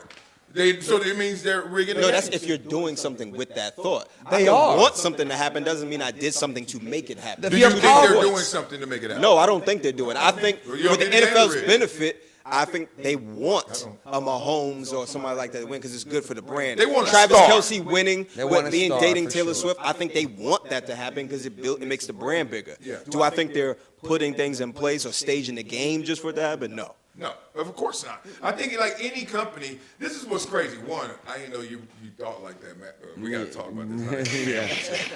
I mean, goals is to get in there, like wherever that club is. But the thing is, to explain behavior is hilarious because we're missing the most key ingredient, which is motivation or motive or, like what gets you going. Like everything else. And I love playing this game, and I do it with my kids a lot of times when I'm coaching. I said, you think you know everything, huh? Tell me what I'm thinking right now. And he was like, you're mad because I wasn't running? I said, no, I want some French fries. Like you don't stop. know. Yeah, like, so stop. And then I can look like this, and then I'll be like, I just got to go to the bathroom. I can play it off. And these kids, and so when we try to explain behavior, especially retroactively, we always are missing the key piece. What is their motivation? And we can assume, why would the NFL rig a game? Well, you will rig it because you can make more money and get more exposure. Your brand will be bigger. Okay? Now, the flip of that is, if we're going to do anecdotal and isolating variables, is, but their brand is already getting bigger. Their brand is already, they're already making money. But I think they got bigger largely because they have the best setup for business as a sport. And that means once a week when it was. That means the timing of the game. That means the competition of it. And vicariously, we love sports that we know we can't do. The human being, the fan, when we know that we can do that too, that's why the WNBA struggles. There's too many dudes who sitting there like, man, I can do an underhand layup. I don't care who you are. So the NFL has won in so many ways, and now they caught the wave of those wins. But I don't think that they ever rig it. But I do hear there's some rigging going on. But I don't think it's coming from the 100 families. Or I the top. think that's where it is coming from, because if you're talking about the perception of what the NFL is, right? This is all media driven. It's all ESPN driven. It's all like, what do we want to watch? It's all this is under entertainment, right? Movies are the same way. Yeah. So if we're going to watch a movie that's going to, I guess, direct our perception in a certain way, we're going to watch a game in the same way, right? We're going to watch for these commercials. The funny thing is the Matthew McConaughey commercial, this food, right? You know what I'm saying? Like, we don't watch football because of food, but they have so much power that they can put all of this stuff on us, right? Yeah. The NFL is part of our government now. It has nothing to do with entertainment. The NFL is so big, it's part of our government. In what way? Because they're in control of so many eyeballs. Well, they're powerful. So they're part of our, you see what I'm, they're not going to make any decision without the government and vice versa, right? Because we control millions. Well, they've been at odds with the government before. Don't forget before. Well, I mean, but now it's part of, we need you. I think that's a guess of power. I think that's the have-nots always trying to explain what the haves are thinking. Yeah. So anybody know any billionaires in here? Like, look, I'm not bragging because I ain't one. Yes. But we all know. And you ever hang with them? And the funniest thing is, one, they will tell you, like, people really trip off of me. and I am just a normal person who just killed it at something, right? And then I now have the ability to spread that around and control so many things. But the most amazing thing is, when you talk about how they climbed to that level of success, they said, the day I realized that ain't nobody special is when I became special. Yep. And it's wild because you start thinking like, when you're a have-not, like growing up, and I'm listening to my aunties and uncles and family talk, they describing a world that is like, well, hopefully one day we can, and then you get around people who got there, and they like, yeah, even if from a humble beginning. You could have been that. You could have been that. You could Like, have been that and too. we all know stars, we all know celebrities, we all know, and then you hang with them, you be like, why do people be tripping on this fool? This fool dumb as hell, or he the homie, I'm dumb as hell, I'm the homie. Like, we weird like that. So I think I only say that because I think we're doing that with the NFL right now. I agree. They're like, dog, play the game and we just gonna make money off it. Like, they ain't got nothing else thinking. Yeah. They didn't make Mahomes. Mahomes made himself. They didn't make Taylor hook up with Travis. They just trying to take advantage of whatever you give me. And ain't that ghetto? Like, whatever come in the house, we gonna make something out of it. Ain't that ain't that slavery? Okay, so whatever you give us, we gonna make something good out of it. So right? the Taylor So and that's Travis, the NFL. the Taylor and Travis thing. So you've been in California all your life. You've never heard of agents hooking up their clients to make facts. Oh, yeah. So why is that not the same thing that Travis and Taylor are doing? Oh, they could have got hooked up like that, but that ain't the NFL on the three-way. No. Well, after the first week, we got this much. Make sure you guys don't leave this relationship now. Make sure you guys. Man, if the NFL but, ever called but me. you just said they've If you ever done called that with you're saying No, movie you know stars. How, so why have they you not? do that? You know how you do that? Incentives shape behavior. They ain't got to say a word. Okay. You just notice that, man, I used to only do gigs a couple a month for $5,000. I hooked up with Taylor, I getting $500,000. Right, Guess what right. you're going to start doing? Hugging Taylor tighter. course, of Well, that's course. human nature, but that ain't the NFL. That's incentives that shape behavior. Just like this. This is what happened at ESPN. Stephen A. Smith came and changed the culture of ESPN along with Skip Bayless because they said, ESPN didn't tell them to start yelling. No.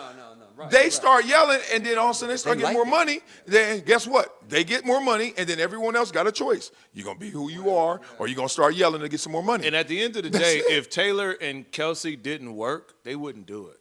Like, they don't need the money or they need the exposure. If their relationship weren't cool or they weren't getting along, they wouldn't hug just for extra incentive or exposure. They would call it quits. Yeah. Travis want a black girl anyway. Let me stop. Travis want to go black again anyway.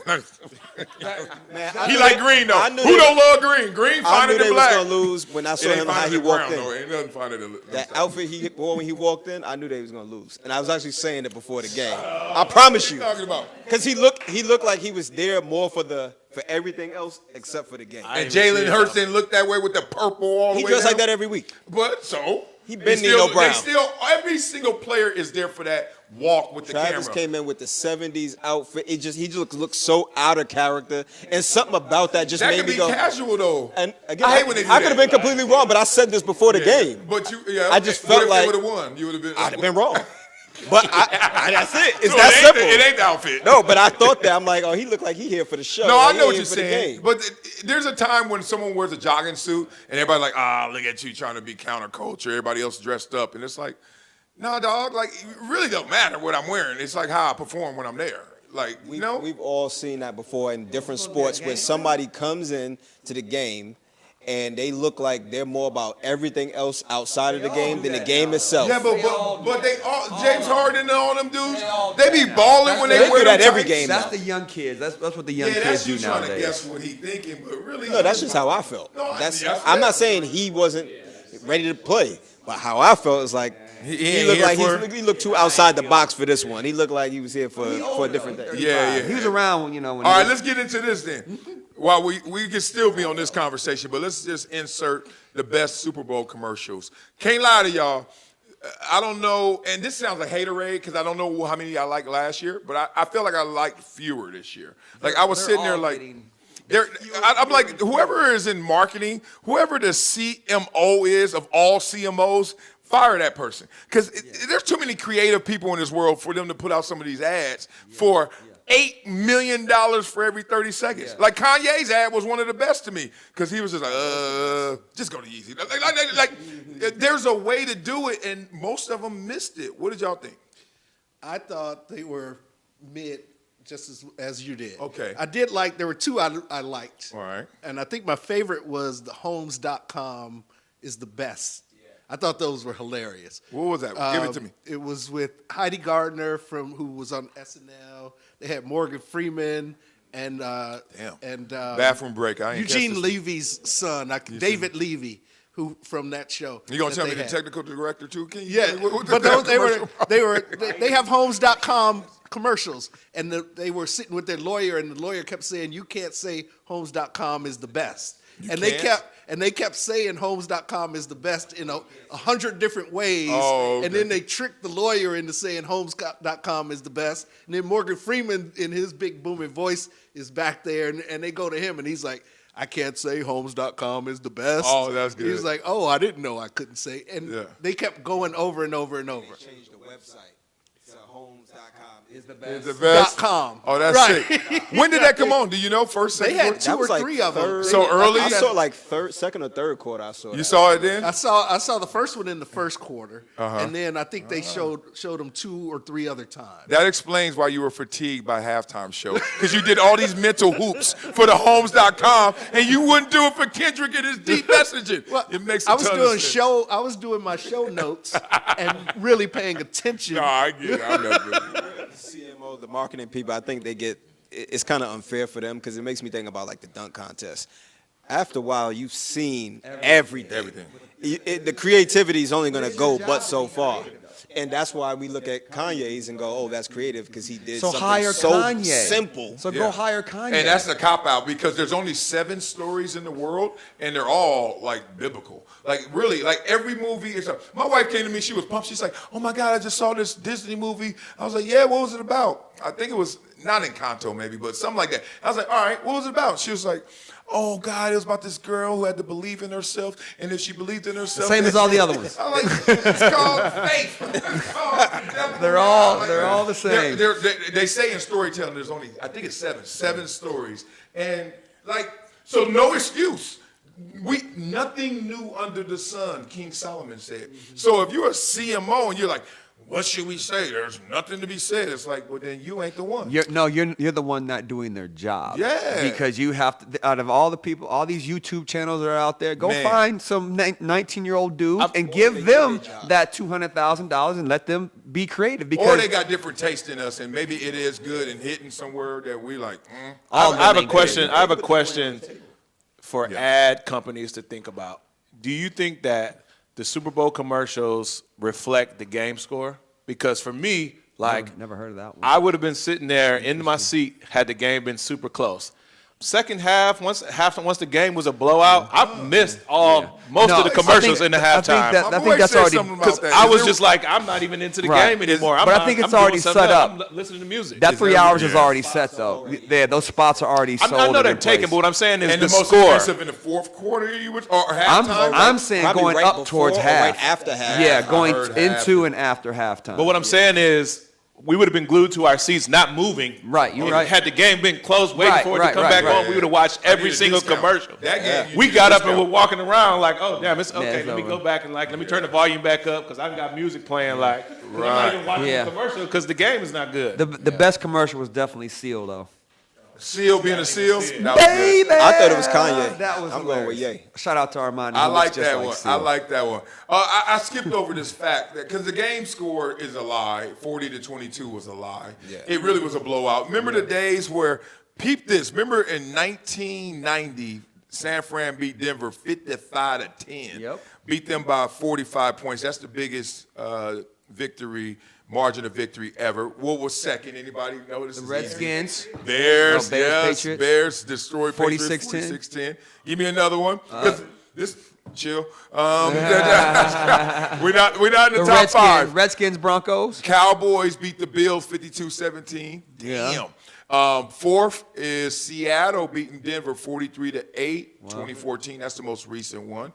And then from 1986, then you got 88, 90, 93. That's the era of what we just watched because it took me back to like my childhood. Super Bowls used to be blowouts, right? Yeah. And so it wasn't. I don't even think we cared about the halftime show as much as we do now. No, we not even cared, but not like this. and we cared about them commercials. And the commercials to me are going this way. Halftime show, sorry Richie, is going this way. And the game is usually a damn good game. Yeah. But we missed out on that. Anybody else got commercials? Because it seemed like it must have been mid. Because ain't nothing jumping out. Nothing jumped out like it used to. I mean, even Kanye, he did the same thing he did last year. Yeah. It was pretty much the same commercial. Right. And I guess if it worked, it worked. Do it again. WeatherTech had a good commercial. What the hell? Who? The floor liners for your car. It's called company called Really WeatherTech. watching this No, he commercial. did his Yeah, and I wasn't. They had I wasn't- one where it was a car full of old ladies, and they put WeatherTech floor liners in. And what that symbolized was like you could do anything you want to, be as wild as you want to, and you're going to be protected. So these old ladies went on a whole Thelma and Louise spree. Okay. And they were going crazy, and every time they did something, they party in the car. And you showed the stuff hitting the ground. Yeah, That's but it okay. was all protected. And then at the end, they go off the cliff like Thelma and Louise, and Yeah. they're just cheering. Oh, all right. I didn't see that one. but- I think the bigger companies are kind of getting smarter and saying it's not worth $8 million. I think that's what it's about. So when you have WeatherTech, which is not one of the biggest companies in the world, let's right? take this leap. You don't have the best PR people. You don't have the best marketing people. So I think those bigger companies that's a that's great not point. even worth the money. We're not doing that because the money keep going up, and they're like, no, we ain't doing that. no Yeah, more. like we already ain't got a doing- big enough brand and brand recognition. part. Here's the thing that I noticed too. Did y'all catch the commercial? They both did the same commercial almost. It was Pringles and another one with the mustache. Oh no, the Ruffles? eyebrows. Yeah, Like, that's Eugene Levy. Eugene Levy. That's what. Okay. Yeah, That's yes, whose yes. son was in the Homes.com commercial. okay. So Yes. Pringles did that commercial with the mustache. Yes. And then the other, Did the eyebrows? who did the eyebrows? I forget. That's Eugene Levy did his eyebrows But what popped company off. was I that? don't know. Yeah. Yeah. But the point is, you kind of feel like damn. It's the I same spent- company. It's the same Oh, it marketing. is? I'm sure it is. Oh, same marketing, but it's like, dog, you stole my Listen, idea. I just spent $8 million, and you gonna do the That's same damn. Oh, that's gangster. That's Yeah, bad. yeah, All that's right, probably the same Hatch, you got to lead this conversation off because we're gonna talk about Jalen Hurts. I really want to give him his shine because he gets a lot of criticism. I think the criticism is the cost of praise, and this is a guy who's a stand-up guy. Say what you want about Jalen Hurts. He's top in the NFL in terms of leadership, character. You can smell it. You can see it, right? But you had a statistic about winning Super Bowl quarterbacks, which was? So out of the 59 Super Bowl, right? Every single winning quarterback of the Super Bowl has come from a 2-parent household. Man, that's wild. Include Joe Namath, y'all. So y'all chill. Yeah. Because, you know, I'm like, if Joe, If Joe Joe was different. But the point is, I want to grab from there and have a good conversation, all these dads in here, grown men, about raising kids and raising kids even in affluence, if that's the conversation. Because to me, that's wealth. You have both of your parents there. That's a rich home, right? A lot of times we focus in on how much you make. And I'm like, yeah, but if mama ain't there or daddy ain't there or they both there and not paying attention, that's a broke home. That's a broken home. So I noticed with Jalen Hurts, his mom was a special ed teacher. Dad was a football coach, and he played for his dad, right? So you can see where all those attributes come from and those great values that he has. But in terms of raising kids, and you're a football coach, you got kids? Nope. Yeah, yes. But I'm a great father figure. Oh, okay. Talk to me about Jalen Hurts and this concept and what a great father figure is. So again, I've had a personal relationship with Jalen for years. Like we invited him to a camp after his junior year and out here in LA, and he wasn't one of the Elite 11 finalists, right? We had a regional camp and he wanted to go to the finals. So we didn't get invited to the Elite 11 finals, and that was like always on him. So we would always talk about him, like it's not a big deal, right? But he always handled it the right way, like with character, with poise. Then when, so he goes to Alabama, right? The life and awesome, winning, Alabama, big, whatever. And then, of course, he gets benched, and that whole thing happens. But he never changed character. And I just remember talking to him through that process, like, you're going to be a superstar one day because how you're handling this. And I just knew the whole learning to be a quarterback is one thing. I can learn to throw the ball further. I can learn my reads. I can learn the offense. I can learn all that stuff. Yeah. But the stuff that he had that was instilled in him from pretty much his dad and his mom throughout his household, throughout his life, that you cannot repeat. And I think that's what you're seeing from Jalen Hurts now. You're seeing the reward from a kid who always did it the right way. This has nothing to do with talent, which everybody thinks it does. It has nothing to do with talent. It's the character, mindset, work ethic, discipline.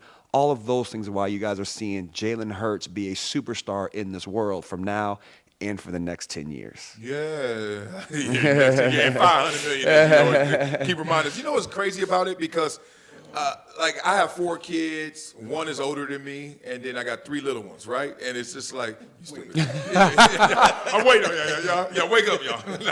Yeah, you see, don't be a menace. He was like, man, your daddy younger than you. Yeah. Now, my oldest, she's 25. She gone. Like, she just adult, right? And I love her too much.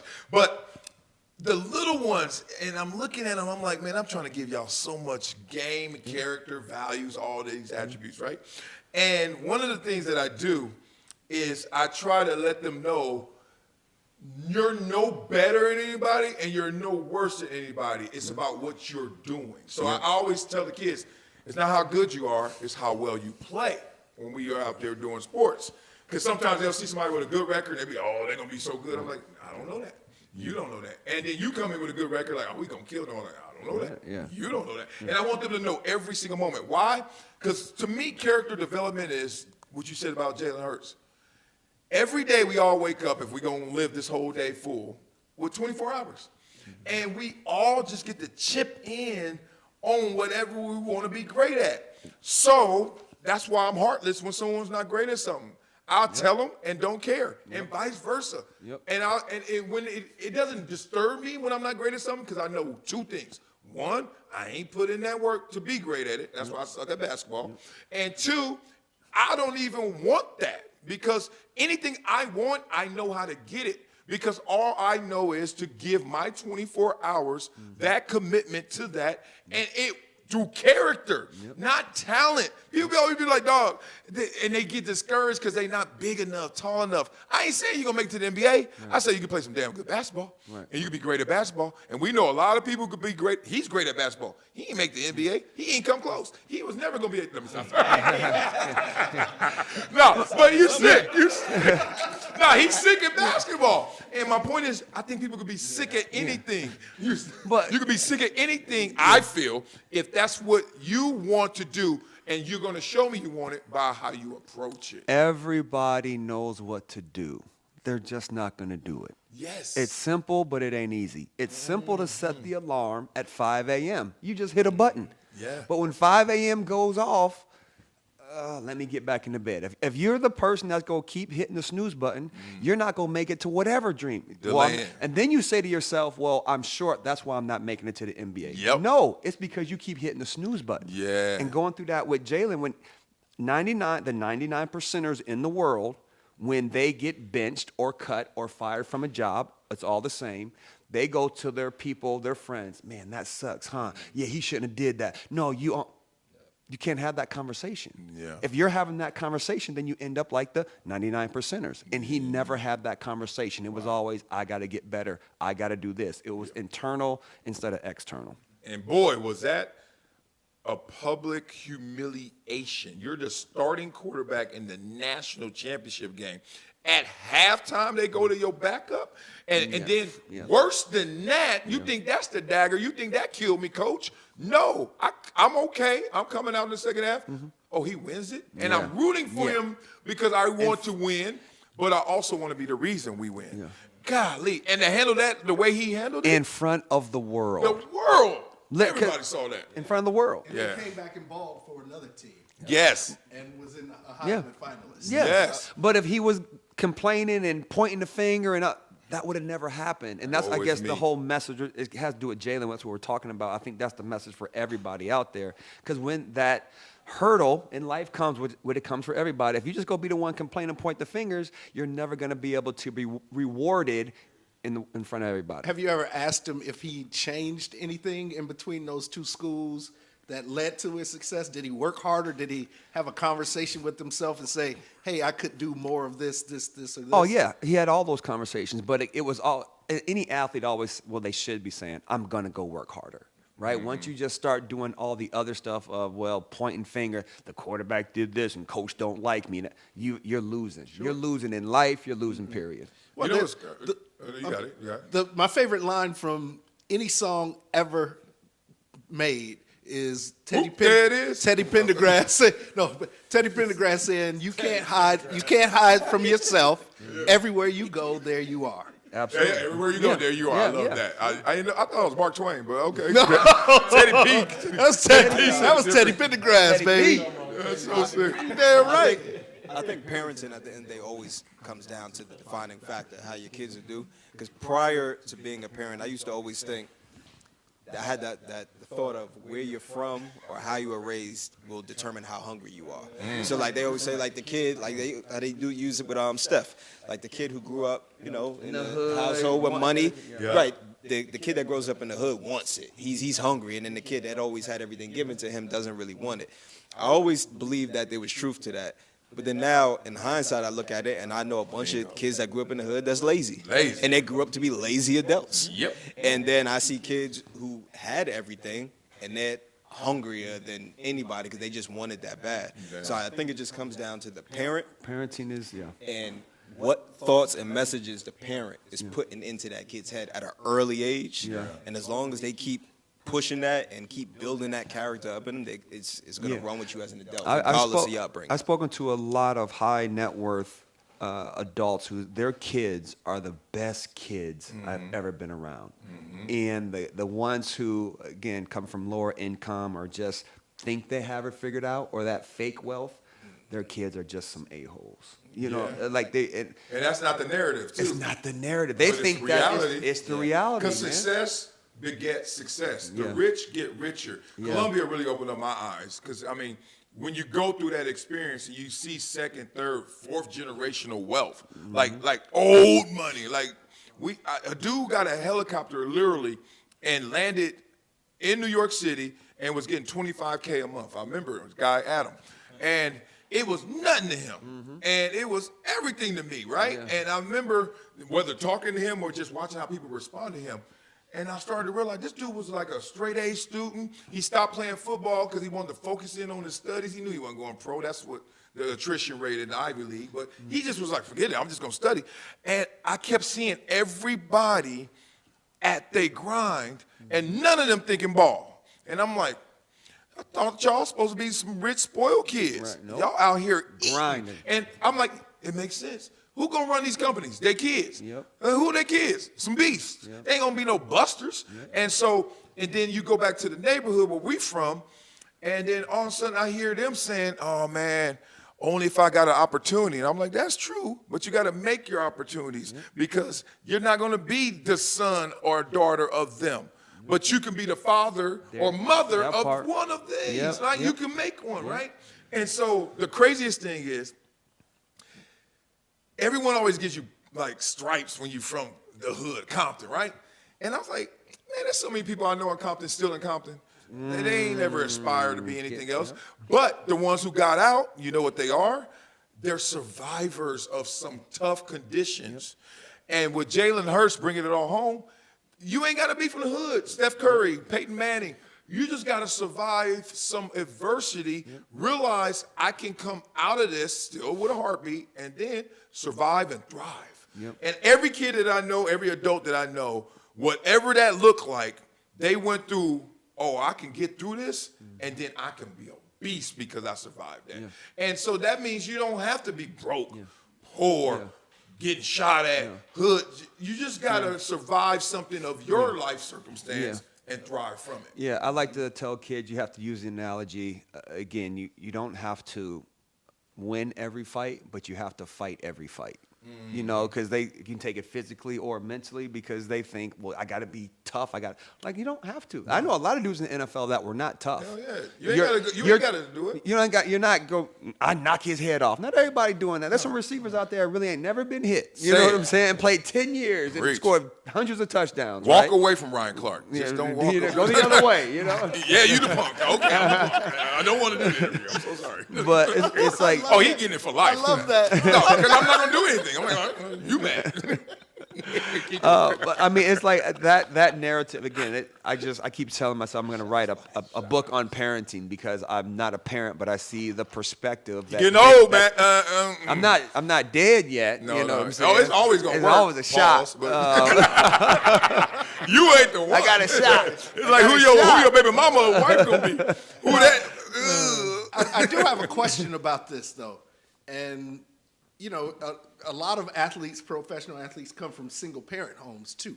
Yes, right. Of course. And they're seeing a mom. Ain't won one Super Bowl yet. Ain't won no right, as a quarterback. Right, but I'm saying, what is it they're saying is given to the kid from two that they're not getting from one? Because a lot of people will see that one who is working double shifts is still there for their stuff. They're doing and sacrificing everything for the one. Kevin Durant's mom. Yes. Jason Tatum's mom. LeBron James' mom. LeBron's mom. Yes, whatever it is. So I need to know what they're saying that influence is because I think you can get some crazy great messages from the number one. So what you're saying is what the media pushes. They want us to think that all the black kids come from a single parent home. It's not the truth, is what we're trying to say. Like there are some black kids who have both mom and dad who can also go to the play professional. He's talking about the ones that do, though. I know. So are you saying the black quarterbacks that No. I'm saying all athletes in general, all professional athletes. Thing is that just That's for all black quarterbacks? No, all quarterbacks. Yeah. So what does the hood have to do with any? I mean, we're talking I'm asking about what's the parenting. message? We're talking about parenting the Affluence. topic. Go ahead. Yeah. No, get your great answer out first. I yeah. love when somebody say, I got a great answer. I think what happens with the two-parent household is that there's balance. Yeah. So like for me, Yes, right? structure. Because usually if it's one-parent household, there's one way that things are getting done because they call the shots. So like for me, my mother and father, I grew up in a two-parent household, but my mother and father, their personalities are very different. My father was very strict on top of everything, so I could be like that, but then my mother was really passive on a lot of things. So even with me as a parent, I always channel that. Like there's moments where I might want to address a situation like how my father would, but then I think about how my mother would do it. So that gives me that balance and how I move forward. Now that's just in a parenting thing, but I think if you relate that into sports, it could be the same. Like I could deal with the situation like this because I only know this way, or I can use that balance and figure out what situation or how I deal with this to make it play out the way I need to. Because in relationships, right, when you're in husband and wife, you're in a home, kids watch how you react to certain things, right? So they understand adversity. They understand how you argue. They understand how you get through to argue. And at the end of the day, it's like, I'm not going anywhere, right? You're not going anywhere. We might be mad at each other, but we got to get through this. So in sports, it's the same thing. I might have a bad day, a bad practice, a bad game, but I'm not going anywhere. I got to get through this. So that's just balance and structure. So to answer your question, what they're seeing is not necessarily what they're hearing. It's more so what they're seeing. And they're saying that, okay, this is structure. My dad and my mom are arguing. My coach just yelled at me. Am I going to quit and fall down, or am I going to keep pushing? And it's different ways to attack it. Like, it's just a multiple-pronged approach. Because if you have a single-family home, there's only two ways it's going to happen. It's either their way, whoever the single parent is, or it ain't going to happen because I'm tired. Right. Like that's the fatigue of it all. Now, we obviously know that there are unique circumstances where family members take up the slack and all that. But the problem with that is, like just in terms of results, why the numbers support like two-parent home, the kid's more successful, is because there are and fathers, raise your hand, fathers, yes. There are 237 million decisions that must be made on the daily. Daily. And think about it. How often are you really with your kids as they continue to grow? They're gone for 8 hours for school, and then they got a 2-hour practice. Like, you get so many inflection points where you can really put your fingerprints on your kid, right? A lot of that is the school. A lot of that is the coach, et cetera. But, boy, and this is part of the reason when people say, you didn't go to Super Bowl, Marcellus, I always add up how much money I could make there. And I was like, that's pretty good. And then I was like, oh, how much can I make if I stay home? Not as much, but I stay home. I don't miss those 237 million decisions just so I can be hydrated and see the same dudes with bigger bellies. You know what I mean? These are my dogs, too. But, dog, like, I like going to my boys' practice. I like just chilling at the crib and keeping this thing flowing because I know how precious it is. And I also got an older daughter who checks in, but she checking for her life now. And it's like, damn, dog, I complaining? No, sir. That's contagious. 1, 2. It is damning because these kids like that gonna be adults, and then you're gonna be trying to say, oh, what you up to, Marcus Jordan? It's too late. It's too late. Like, it's not too late, but it's like, him now.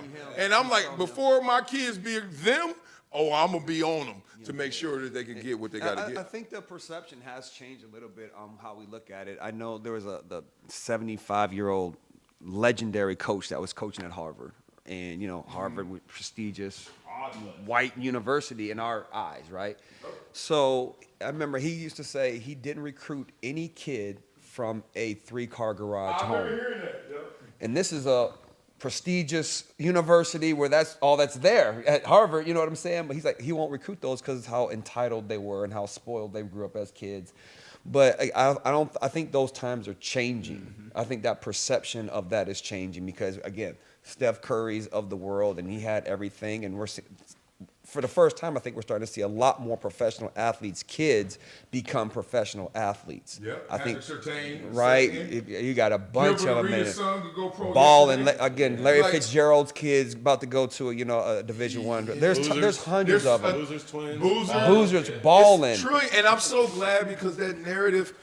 If the rich get richer, who gets poor? Right. Yeah. The poor, and I don't know if it's like intentional media marketing, messaging to keep the poor down or keep them focused on so few things.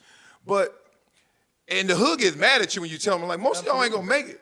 Like, I'm telling. Tell me. Yeah. How you gonna? I'm saying, look, I ain't say you. Right. I said most of y'all ain't gonna make it.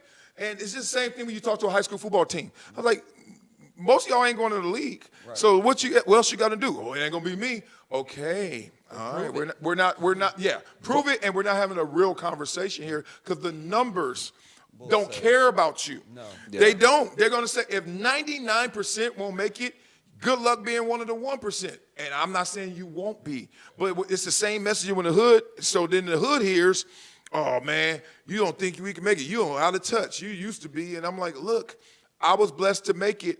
And I wasn't even as good as some other guys that didn't make it. So don't ask me for all the answers. I do know one that's going to be on every test. Work your ass off and be all into it and have a plan B to get this going.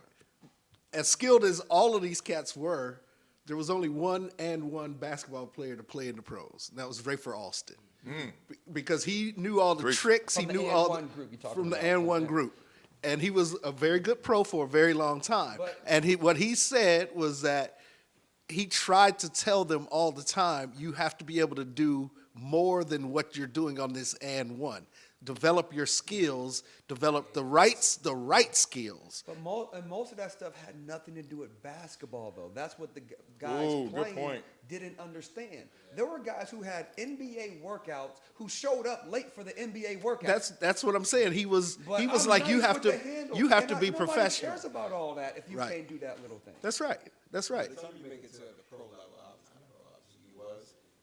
it's a lot more than just talent. There's so many other things that play into that because everybody knows somebody who in the park was better than somebody that made it, but they didn't make it for reasons that had nothing to do with talent. Absolutely. So I had a cousin who was 6'9", and they used to say he out-hooped Bob Love and all these cats who were in the NBA, and his house was full of all these trophies. But he wanted to be a pimp. Hey, he might have been the go to that. He might be the best. And I heard he was real good at it. Like, my parents wouldn't let me ride in the car with Junior. And Junior grew up with my dad, like in the house with my dad.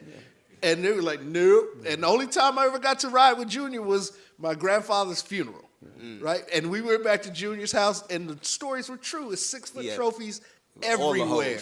But he didn't make it because his focus wasn't there, and he didn't get a pro skill set. He had a park skill set. Right. I think what we're saying, though, that mindset comes from the parents, though. Right. I think, again, these kids, if the kid is 5'11" right now in high school, and they're saying, well, I'm short. No, you're not. There's dudes in the NBA 5'11". So why can't you make it? Because whatever you and in the household, what conversation you guys are having, that's why you're not going to make it, right? Because he who says he can and also he who says he can't are both correct. And they're having the conversation of can't, period. It makes me think about loving basketball because I do this with my daughter all the time now. And anytime she says, I can't, I'm like, we don't use that word around here. We don't do it. Like, you can do anything you want to do. Absolutely. You just got to, even if it's not easy, you just got to work towards it and you'll get it. Because no matter what it is out there, there's somebody who's great at it, but there was a point in time where they couldn't do it. Yep. And at the end of the day, that's the parenting. It's about getting that early. opportunities that are presented to these kids, right? And sometimes these kids got to be ready when the opportunity presents because it's only going to be once. Whereas you come from an affluential home, your parents were in the league, two-parent home, whatever the case may be, you may get more than one opportunity to showcase your skills, etc. You coming from the hood, you got you may get one shot, and you got to be ready for that shot. And if you're not, then that was your shot. Yeah. But again, that's the parenting. That's the That's the parenting parenting. because Preparing them for that moment. shot literally could be going to that tournament, right, where they came an hour late. 100%. Well, Georgetown and Duke were here 30 minutes ago. Oh, well, the parent. Well, that's not my fault. Yeah. Yes, that Or just is- being that able was to your one afford to shot. get on that team, being able to save up your money to get that kid on that team, to go to that tournament, to be in front of those eyes. Yeah. Where these other kids going to be in that tournament every year. Yeah. I remember my mom used to tell me, like, I used to cry to stay up. I live in Ohio, right? So we're on the East Coast. So Monday Night Football used to come on at 9. So used to go off at 12:15, 12:30. And they always had a Monday night movie on every single Monday. So my mom would watch the movie from 9 to 11, and I would sit there and cry from 9 to 11, and then 10:59, she'd let me go in and watch the rest of the game. But to me, if my mom would not have let me watch ball, then I wouldn't have made ball. That's how I feel about it. It's like, those are the situations. It's not about, well, I'm taking away from my son getting bigger, stronger, and faster. No, don't take away the love from your child of whatever that thing might be. It could be the video games, right? How many y'all parents said, you stay on that video game too long, that ain't gonna do nothing for you? Well, now you got kids making $20 million a year playing video games. So don't take it away from them. Hatch, were you a single parent or two parents? I was a single parent up till about 13, and then I was on my own from there. So when you got two parents in the house, did the messaging change? Did you feel a sea change there, or what? No, it was just me and my mom till I was like 13. I know, but when you added, We didn't add. Well, no, he said I was on my after own 13 he was from on his 13. own. oh, after 13. Yeah, after 13, I was on my own. Gotcha. Yeah, so I remember, so I might have been like 1 or 2 when I had the, two parent, maybe 4 or 5 at best. Yeah. I feel like it would have made a difference. For a moment in there, I heard something. No. Y'all, I heard someone say, don't tell a kid, don't use the word can't. Can't. And Yeah. I've always had I knew you was going. Yeah, because I don't believe that, but I love the conversation because I want to be on the other side. Sometimes you find yourself landing somewhere, you're like, I don't even like where I'm at, but damn it, I do. I'm landing. Because I can't play basketball. And No, but you can. You just haven't tried. Boy, that's my point. So I think semantics. So that's my point. So Yeah. art, drawing. I remember in the 2nd grade, I was like, this ain't me. I've only gotten 1 D in all my schooling, and it was in handwriting. Because I just literally, I'm not the one. My son is kind of the same. But I can't draw. Okay. Like I look at it like it's this big world out there, and most successful people say you got to master one thing, master something, and then you can spread that out to do other things, right? So if you're a shooter, shoot. Yeah. If you fast, run. And then after that, be fast and strong. Be a shooter and can go down in the post. I like can't because it eliminates. There are things I'm not going to do, or if I do it to my best ability, you could just wake up and not even work and beat me at it. Right. And I would say disinterested before I would say can't. If I'm talking to any kid under 16, I would use the word because you're not interested in everything. You're not interested in playing the violin, so you're not going to play it, which is fine. I wouldn't sit there and tell that kid they can't do it. Right. I get it. I was going to say, I think it's like micro versus macro. Like, yeah, there's always going to be something you can't do, but the bigger message that you want your kid to know at an early age is The reason why you feel like you can't do it is just because you haven't worked at it You hard haven't enough worked, yet. right. So you can do it if you really want to. Yeah.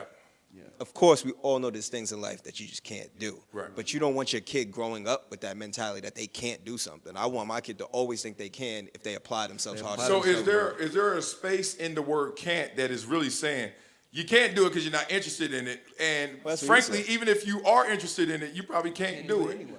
I know some slow ass kids. He can't run. So I supposed to lie to him, and I thought we were raising our kids for reality. No, I think before you get to that point, though, I want you to have maxed yourself out.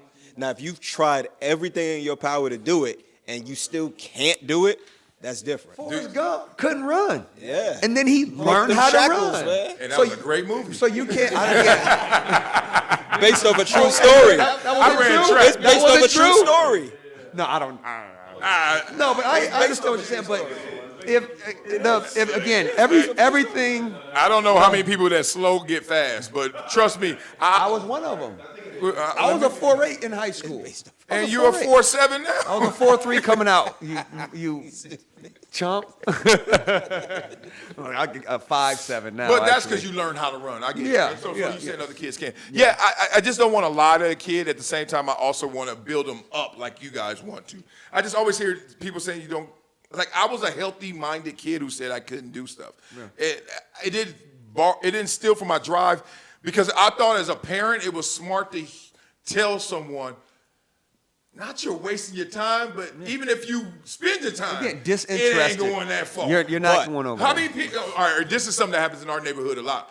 A lot of the wealthy families are like, yeah, I want you to coach my son in football. Look, I know he's not going to be in football. Like, look at him. Look at his parents. And they always say that. But I'm like, all right, I'll get him good as he can be, but he ain't going nowhere. But that is the whole issue with the parent, not the kid. But the parent is the adult who's like, yeah, Did you he's not- going to be 5'1", 116. Did you not see? Let him be. Did you not see Pursuit of Happiness when Will told his son, "Don't believe what anybody can't tell you when you can't do something." Yeah, because that's them just projecting. Because that's him. Yes. So if the kid is 5'1" and he grows up to be 5'7", that's not very big, right? Right. Do you know that there are 5'7" kids in the NBA Oh, and yeah. NFL? Oh, yeah. So why can't he be one of them? He can be. And he also cannot be. And the bet is on cannot because that's the more. No, again, I trust. He probably ain't. I get it. Yeah. No, I get it. That also plays into something we talk about at least once a week when you say, oh, I was an open-minded kid, but I didn't need that. There's other conversations where you say, oh, I didn't need to be known as the only black player out there to make it to, let's say, Columbia or something like that. Yeah. That's you. You had the drive to not need that and still push to do other things. Right. Every kid is not like that. Some kids need that built into them at an early age Yeah, for them to believe that they can keep going. No, that's real. Without it. That's real. Yeah, I can see that across the charts. It's a wave with my own kids. They're different levels of motivation. My youngest is the one who's going to run through a wall and then ask, what did I just do? Don't care. And then it's like MJ's going to calculate, how big is the wall? How hard do I have to run? Like, they're all different. So I know we all have that same thing going with our kids. Oh, yeah, you got it. Oh, yeah. Just like what you were saying, kids start out with a personality. That's their personality. That's so them. there's the ones who are just go, go, go, and you got to look at that personality, and then you can adjust it. You're not going to change their personality. No. It's not. But then that's the parenting that comes on as well. And so if they want it and they're hungry, then you give them and you feed them, and you're letting them do what they want. But they got to want it. Because I don't know about forcing a kid to want to be great, Oh, right? yeah. And Dead I end think street. as we were talking about, let's say the kids who don't have both parents or aren't as fortunate from being able to afford coaches in this, do they have a hunger and are there more opportunities for them to get that hunger? Like, I want to get out of this hood. I want to do this. My wife, she wanted to get out of the house because she didn't want to hear her parents arguing. So that motivated her to go find things to do to get out of the house and It's usually stay away. It's right? usually just instilled in the person, in the human at birth. At the end of the day, right? There was the world-renowned violinist. He had 2 daughters, right? One daughter, when she was 3, he puts the violin in her hand and taught her everything that he knows, and she became, pretty well known. And then the other daughter, he never even said the word violin to her, didn't teach her one note, and she became the biggest violinist in the world. So you just don't know, right? It's going to be something that's going to be instilled in the kid from day one. Like I said, the kid running through the wall today is going to be that at 25. Yeah. It don't matter if he's playing for the Denver Broncos or Sean Payton's coaching him. It don't matter. He go run through that wall. It's just at the end of the day. It's but something there is the instilled in balance him. between physical ability. So those Of course. kids who are really good at a young age and it comes easy for them, or you see them fail Later. because they don't know how to put that work ethic in. Yeah. So it's this balance of how do you teach those kids to Work work ethic- hard, work at ethic's it. totally And different that's than the gift, in my And then that's the parenting that comes in, and or a coach around Yes, them, yeah. whether they're getting parenting from a coach, right, or somebody they look up to. But that formula is evolving now. Plus physicality, what you look like Michael Phelps. He's in the shape of But what he a made himself into the shape of that. He for hours upon hours upon hours. Well, his and legs all are of shorter and than all of his torso. coaches were telling him, "You're doing too much. You can't swim this much. You can't be in the water this much." And he did it every single day for 3 years in a row, literally 365. And they said it was bad for him. Now, is it going to cost him later on in life at 50 and 60 with hip problems and shoulder problems? Probably. But again, he's still Michael Phelps. Look at Tiger, it's Yeah. like his body. Again. It's interesting, like, what we're really saying, before we get to our last topic, is like, you have to know the mix. Yeah. You have to know what you're working with. Like, you going in the kitchen, this ain't standard issue, Chef Daz. This ain't, we're just making pancakes. We making, every one of these are special. Even if you call it a pancake, this is a unique signature item.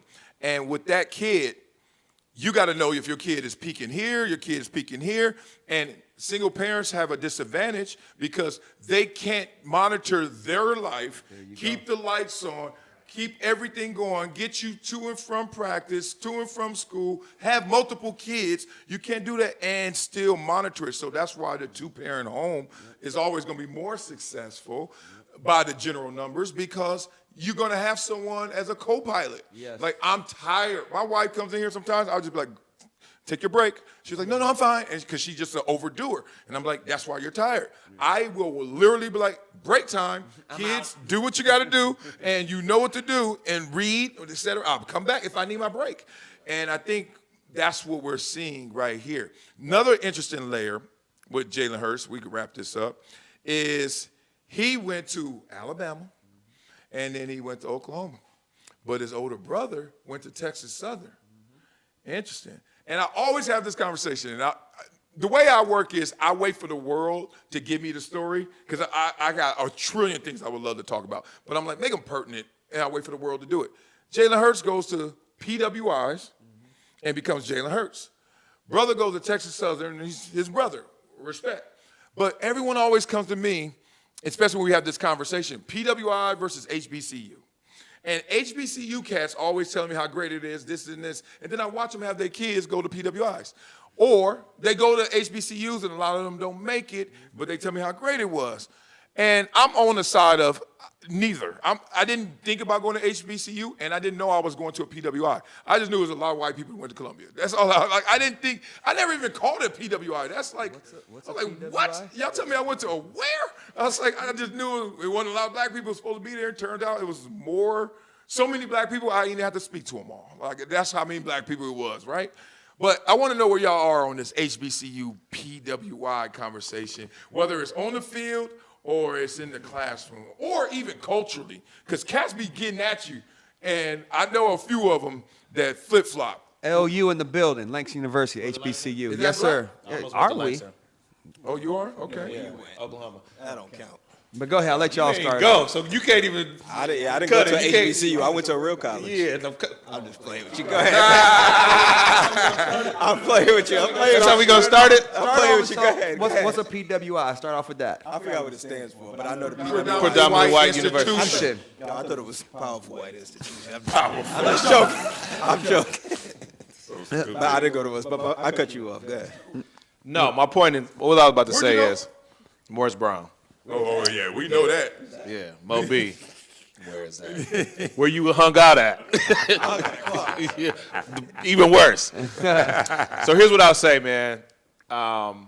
If you grow up in areas, right? We grew up in Michigan. We didn't have historically black colleges, university, but we knew people who went there, right? Mm-hmm. So that's how we got introduced to them. They're not the best for sports, right? No. So if you talk about being able to go. There's not a lot of people. Now who why? made it. Because the stereotype. No, just because the exposure. Because we don't get nothing. That's exactly right. There's not no sweatsuits. There's not great training There's no facilities. nothing, yeah. There's not a lot of eyes coming to watch HBCU athletes. There's not a lot of Do you great. get great athletes? Yes, absolutely. They If get you some of pick the it from best black athletes. people, Absolutely. You got great athletes. You got So my only point, I'm gonna keep it short because I'm gonna always go for the HBCUs because it was the best experience I've ever had as a black person. It was the best thing I've ever done. I didn't play sports in college, right? So it was if you're going to HBCU, it's the best thing for a young black African American kid just to be able to get exposure, to understand your worth in the country. Some of the, and not saying that you can't get it at a PWI. Yeah. Not saying that you can't get it there, but you're looking around, right? So you're saying you went to Columbia and you saw some black people, but it was predominantly white. But it wasn't my priority or concern to see. I understand that. No, I didn't even care. I get that, I right? was like, why y'all keep talking about it? No, I get that. But some kids go because Come they home with want me. that and they need that, right? To be But able why to. do you need it? Because it gives them. It gives that's them the only way Depends where to you grew up evolve. too. I think that plays I grew a up in lot an all into black it. neighborhood. I Which went to is school. different. You grew up in. And I went That's to. exactly right. Which is the switch. You didn't need it. There were more black people at Columbia than there were white people where I grew up. There's more white people at Columbia? No, more black people at Columbia Then than white people where I grew up. That's a switch. But some would say that's why you went there, because you wanted something different. You wanted something No, different. whoever says that, I would tell them it's simple. I wanted to go where they thought I was the smartest. It wasn't even deep. And I think it shouldn't be deep for these kids. You put them in the best situation. Now, I understand. I can have a better time over here. I can have an easier time over here. I can have, dog, when you go in the real world, like who said it just earlier? You ain't got time to tell people, oh, if I were at the tournament, I would have made it. They judging you from hello. And I wanted the judgment to be intelligent. So without it being white or anything, I was like, which schools are the smartest? Which ones that I could say a double negative and they say, he know better. You know what I mean? Like, he's smart. He ain't a dumb jock. And I just went for that reason. But that doesn't mean that's the best reason. But boy, did it open up every door. But you're I tell somebody to go to talking about Columbia, they academic- don't stop thinking how smart I am. But you're talking about academic. What about the kids who don't think they're smart? What about the kids who have a 2.5 but are trying their butt off? So what are they thinking about? What's their priority, I ask. Not academics. Okay, well, You see what I'm saying? It's either athletic or social, right? I think social. I think a lot of black people go to HBCUs for the fraternities and sororities. I definitely think that's part of it. Like Okay. I went to an all-white But high that's- school and of course, an HBCU. So it was the opposite. Now, I can't say I would recommend Langston over Stanford. I just can't say that. No, tell the truth. Like your kid. I wouldn't be fair. I So- can't. You know what I'm saying? But you selling out. You got to send them to the HBCU. But what if you go to Stanford and then you can give back to an HBCU? Here's the thing. Here's the thing I'll say. I think hear that. if you have an opportunity, if you're playing sports, then yes, you need to go to a sports school, right? Or somewhere where you can actually be Right. seen and have training facilities and weight rooms and uniforms, right? Where you ain't got to wash them yourself. Right, That's what's yeah. happening at HBCU. Absolutely. Deion Sanders. Yeah, you know what I'm Jackson saying? State Like to Colorado. Correct. Yeah. However, Yes. but my point in saying that is, damn, I lost my point actually. See, you went to HBCU. You don't I know feel that. like I feel like they gotta put more. that was wrong. That's that Columbia humor. That was wrong. Yeah. That was funny, Marcellus. Way to go, Actually, it buddy. was pretty good. It might come back. Go All ahead. the HBCU alumni, I feel like, got to start dumping more money into those programs because that's what they're doing on the other side. The alumni is loaded, and I get it. It's good. Black and white. I What do you get mean other side? Black and white at the PWIs? I hate that word. Whatever. At Columbia, you know who giving? Everybody who went to Columbia. But that's what I'm saying. But yeah. All the alumni. I'm not saying only minority. I'm saying Right. the alumni from those schools gotta give. My give point back more in saying that to help was you build can that. you can go to an HBCU and go to a grad school. You can go to Columbia, Yale, Stanford as a grad school. But if you want the black experience, the HBCU experience, you're only gonna get that in undergrad. You can't reverse it. You can't go there for grad school. You need to get that in undergrad. So if you want to get that experience from a social standpoint, then you want to go there first and then go to Columbia for grad school. Do you think that? And then somebody gonna think you're just as smart as you say I went to Columbia for grad school. And No, that's a lie. It's not true. Yes, it is. No, they will. Yes, it will. No, they yes, won't. it will. Yes, it will. Marcel, it doesn't matter when you went there. I'm not going to argue. I'm just going to tell you, one, there are people who go to double Columbia, so they got you beat. If I go to Columbia undergrad and Columbia law school, I'm different than someone who went to any school undergrad. And I'm just telling you in perception and judgment. You know that. Right. I mean, duh. You won 2 championships, you won 1. You're talking about, oh, we the same. Right. So, It's okay. And then 2, there's a difference between, because a lot of times if you're looking, because now Harvard has weekend classes that make Sure, you your can get a master's. certificate. Yeah, So yeah. now people are realizing, okay, good, you're a late bloomer. You figured it out, but there's something to the kid who came straight and was already about this mission. There's a slight, there's a JUCO kid versus a kid who goes to 4-year. We look at the JUCO kid different. We're like, don't act like that. It's okay. So my thing is it responsible as a parent to tell your kid to go somewhere that you know doesn't set them up for their best, but it sets them up social? No, you said go there for the black experience or social experience. I'm like, party time's over. And education. Like, at 18, party time over for my kids. And educational. Oh, no, I'm just, all right, so education. I think the parent but then gotta the stay out of education, it doesn't rank as Yeah, but high. everybody It does can't too. get into Stanford and No, it Columbia, though. So when you can't get into those schools, I had no other choice but Langston University. That was my only choice in the Okay, world. this is good. Now, This is if good. I would have had a choice to go to a Division I, absolutely, I probably would have went. Now, you get to Langston, like, okay, I don't have what they have. You still need that to build who you're going to be for your future. So you still have to go Look, through that. So everybody- you're not mad that you go through it. We had this conversation about whatever they give you, we're going Right, to make it a right, meal. right. I ain't talking that. I'm saying when you have choices, if you have choices, but we're talking from the perspective that our kids should have choices because we're good parents, But good they don't father give, they don't figures. give us choices, though. Who don't give what? They're not letting every black kid into those universities. That's just a fact. They ain't letting every white kid in. Well, they're letting a lot more Have white y'all not kids in seen than the black missions? kids. Have you seen the missions? Don't be Asian trying to go to some of these schools. Good luck. I agree. Like, I agree. good luck.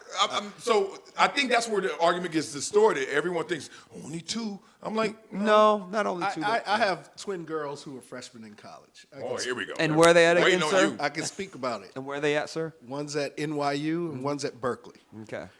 Now, High academic people. just high remember. academic, but one is a high scholarship runner. She's an athlete, and we were on these visits, right? And there's a coach that's a very famous track athlete who's a coach at a smaller school, but not a small school, but they're ranking in the school list. Yeah. My ex-wife was like, she ain't going to that school. I don't care who the coach is.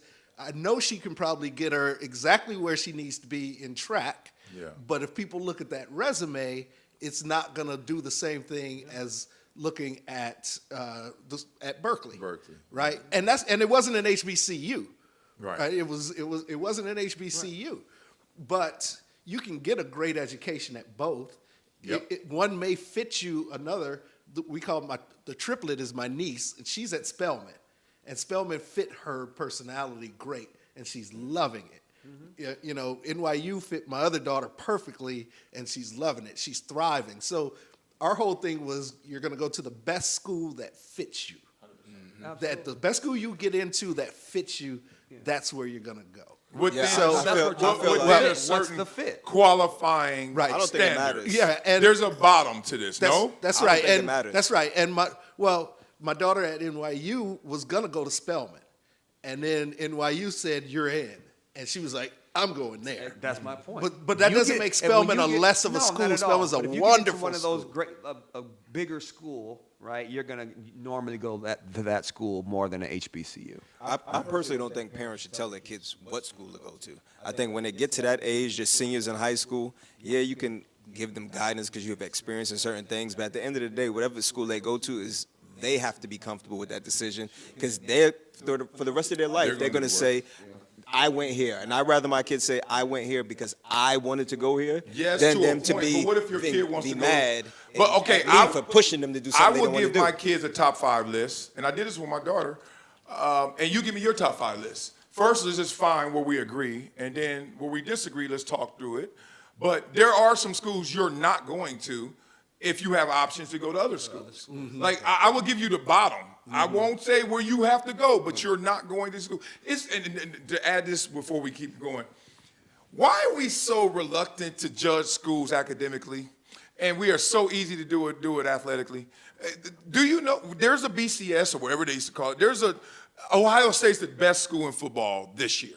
Yeah. And then next year it could be Notre Dame, it could flip. But we know there's a bottom. It ain't Columbia, right? Right? Easy to say, joke out.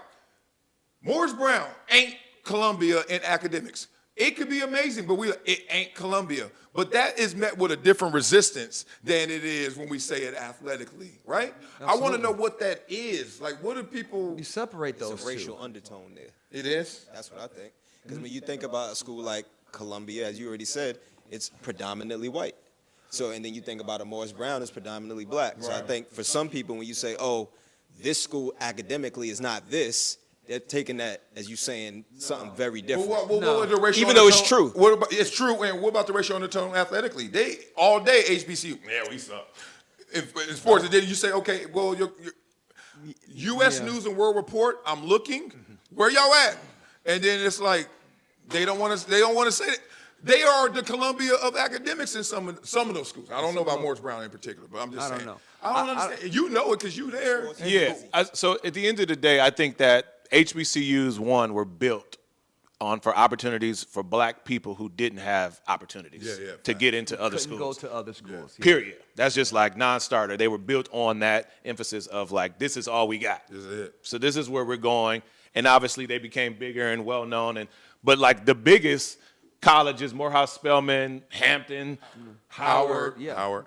They're not black founded, right? Huh? So they're not black founded. They're not black founded. Spelman's not founded. That's founded by the Rockefeller family. Morehouse, Mr. Morehouse was a white guy. Hampton is another. So if you look it up, they're not black owned. You know what I mean? So at the end of the day, these institutions were created by white people for black people. BET again. So to answer your question, most of these kids or opportunities presented themselves and they became this thing.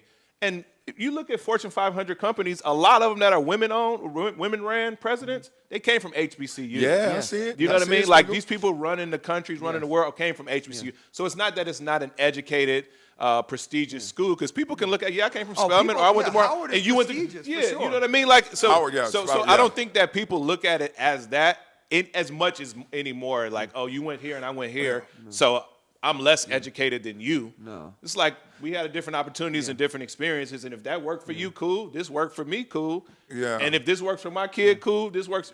Like there's a different balance and level playing field when it comes to what works for different kids. I don't think there's a right answer. Goal. I don't think there's a right answer as to like why do people look at this like that, because some people can be like, no, you went to Columbia, but I got into Columbia and I wanted to go to Morehouse. I disagree with that, even though that's right. Because it's a damn lie if you think you see somebody went to Harvard and your mind doesn't go straight to damn. No. Look, successful people didn't even go to college. Successful people went to JCs and just started their company. We're not talking about that. We're talking about, because we're just going to example each other out. What I'm saying is blind taste test. Yes. Harvard guy, Harvard gal, and you're like, yeah, you are going to judge. You get a perception, but there are still families that say, I want my daughter or my son to go to Howard before Harvard and Columbia, for sure. You say it again. There's definitely families, black families saying, send my son or daughter to Howard before Harvard or Yale, any Ivy League, for sure. But after the age of 22, that whole perception changes, because we know Harvard grads coming out making $250 and Howard grad is coming out making 70, right? That's when it gets real. Not all of them. I'm exaggerating. There's a difference. But all the people who are giving back to the HBCUs now, we want to really talk about it. Yeah, there's some black people giving back, but these billionaires that are giving back to HBCUs went to Stanford, Columbia, Harvard, Yale. That's just the reality of it. And we're being happy by saying, thank you, sir, for your money, but change the perception and say, why don't you start going to Harvard, Columbia, Yale at 18 instead of receiving this money later on in life? Just go be that person that changes somebody else's life. There's definitely a cachet to it. There's no question about that. Because even with my girls, when people ask inevitably where'd they go to school, and I say their schools, they're like, oh.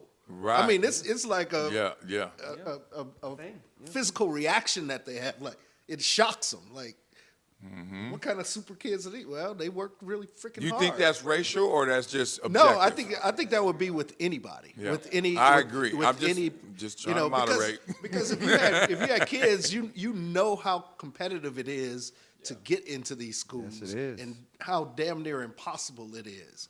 I mean, you gotta. The kid has to be exactly what they're looking for in some way Plus or some, another, because thousands of kids. The admission rate have is so perfect under GPAs. 1%. The admission rates are so right? low. Even a 3% Yeah. rate is humongously high. Yeah. You know what I mean? And like my ex-wife was like, she ain't going to UNLV. I don't care who the coach is. Yeah. Because their ranking in the school is 356. Shout out to Carmelita Jeter. She should have went there. Carmelita. That coach there, Shout right. out to the Jet. Well, you absolutely. Yeah, that's I the love homie. the Jet, and the Jet had me. I was like, she Yeah, gonna be of real. course. That's She the said homie. my daughter's gonna, Yeah, she she gonna great. get my daughter to the Olympics. She reminds her of herself, and yada yada yada. And my wife was like, as much as we like her, we like Berkeley that much better, and they have a great coach. He may not be Carmelita. Yeah. Maybe he is, maybe he isn't. But this big bank take little bank. Yeah, and the bank, the sign, like I swear, and am I too simplistic? Am I brainwashed? Because I do it both ways. I do it in sports. So I'm coaching right now. I'm the assistant coach at Sierra Canyon High School. They have this league. They have this league where all of their players are coaching. They're the head coaches, like active every show. Every day have they're the active head coaches. I'm his assistant. He's a 10th grader. He's the number 1 10th grader in the country at cornerback. He's my height, 6'4", long kid. He just reclassified to be a senior to kind of accelerate this process. He that good. And I was like, oh, man, where you going? I don't know yet. Where you looking? SC, Oregon. I'm like, yeah, you're a beast like that, right? But the flip happens, too, in academics. When I find a NARP or somebody who ain't going to go play college, where you going to school? Well, I don't know. What are you thinking? MIT, Harvard. I'm like, excuse me? Like, I don't know. Is this, I'm judgmental. I think we all are. And when I hear someone say that, it reminds me of like when someone pulls up at the red light in their convertible Rolls Royce. I never think they're broke. It may not be their car. They may be the assistant, but I never think they're in a bad situation. I assume that. Am I alone in that, or is that how everybody really looking at this? It's stereotypes. That's your first inclination of who that person is and represents. You don't think if they're rolling in a Rolls Royce that they're broke, right? Right. That they've got money. They could be overspending. Unless they live in LA. unless they live in LA. Speaking of Rolls Royce, I love it. You know, he got one. He really got one. He really go to drop off and pick up in a land ship. You had a Rolls Royce, bro? Check out Louis IG. Vuitton denim. Yeah. Dog, keys this right is now. Louis Vuitton. This ain't Ben Davis. Let me see your keys right now, dog. Let me see your keys. He rich. That boy get his own money. That the boy got his own money. Where we at right now? Oh, yeah, right. Talking about money. Oh, man, where are we? 7,000 square feet. Yeah. Remember last week he corrected that too. Yeah, don't do that. 7,200, my bad. All right, John, give us to it. Yeah, and I Give it think to you us. just got to set, and it starts when you have young kids, right? Looking at the school that's going to be the best fit for them. Because you're always trying to improve yourself wherever you go. And like you look at the school, my sons got a smaller school first because they just needed to mature.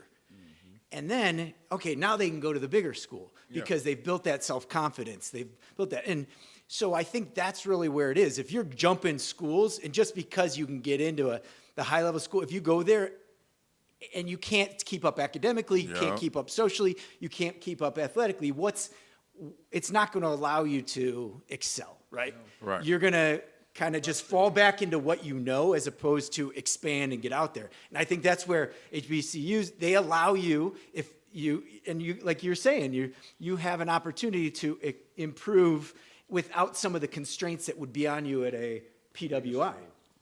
And to that point, we can have a list for our kids. I just read saw an interview of this Arthur, who was on the Breakfast Club. She talked about going to Yale, and she said she hated it. Every single day she was there, she hated her opportunity. I think exactly. Yeah, I've seen she that. said she hated it. She hated her experience there, and she had her parents said, "We sent you to Yale to be a doctor. You came back a Black Panther." Right? Because I know them people. because they sent her there because that's where they wanted her to go, but she hated it. And she didn't do well at school. She came out, rebelled, and went to her whole thing. Yeah. So we can want all we want for our kids and say, you're going here, here, here. But if they don't succeed or don't go there and like, you know what, my pops or my mom, they wanted me to come here, but I really wanted to go to UNLV, you might want to send them to UNLV because she's going to be more successful there because that's where she wanted to go. She wanted to go run. Where she goes to NYU and be like, I really didn't want to be here. I'm gonna run half fast because I really want to go to UNLV and I can she get the there. Berkeley one. But that's why I said before, I don't think parents should tell their kids what school to go to, because at that stage in life, they're old enough to make their own decision, and they got to be the one. 18? I mean, we're not talking about a school. It's not. Yeah, I mean, we're talking about school. We're not talking about like joining the Influence. army or Not something maybe. here. 18, you ain't seen the world yet. You haven't You're even not, set your but you alarm have to live clock with yet. that decision. Mommy and daddy have been. Yeah, everybody 18 is different. Kids have. Oh, okay. Well, I mean, the uniqueness, yeah. But look, at 18, I didn't know what I knew at 22. Like, 22 was like, whoa, 18-year-old, you were dumb. Yeah. And then 25 was like, damn, 22, you dumb. 50 looking at 25 like, man, don't let that dude get no money. Like, you know what I mean? Yeah. But saying that, sometimes you'll see somebody younger and you know they're making a bad decision.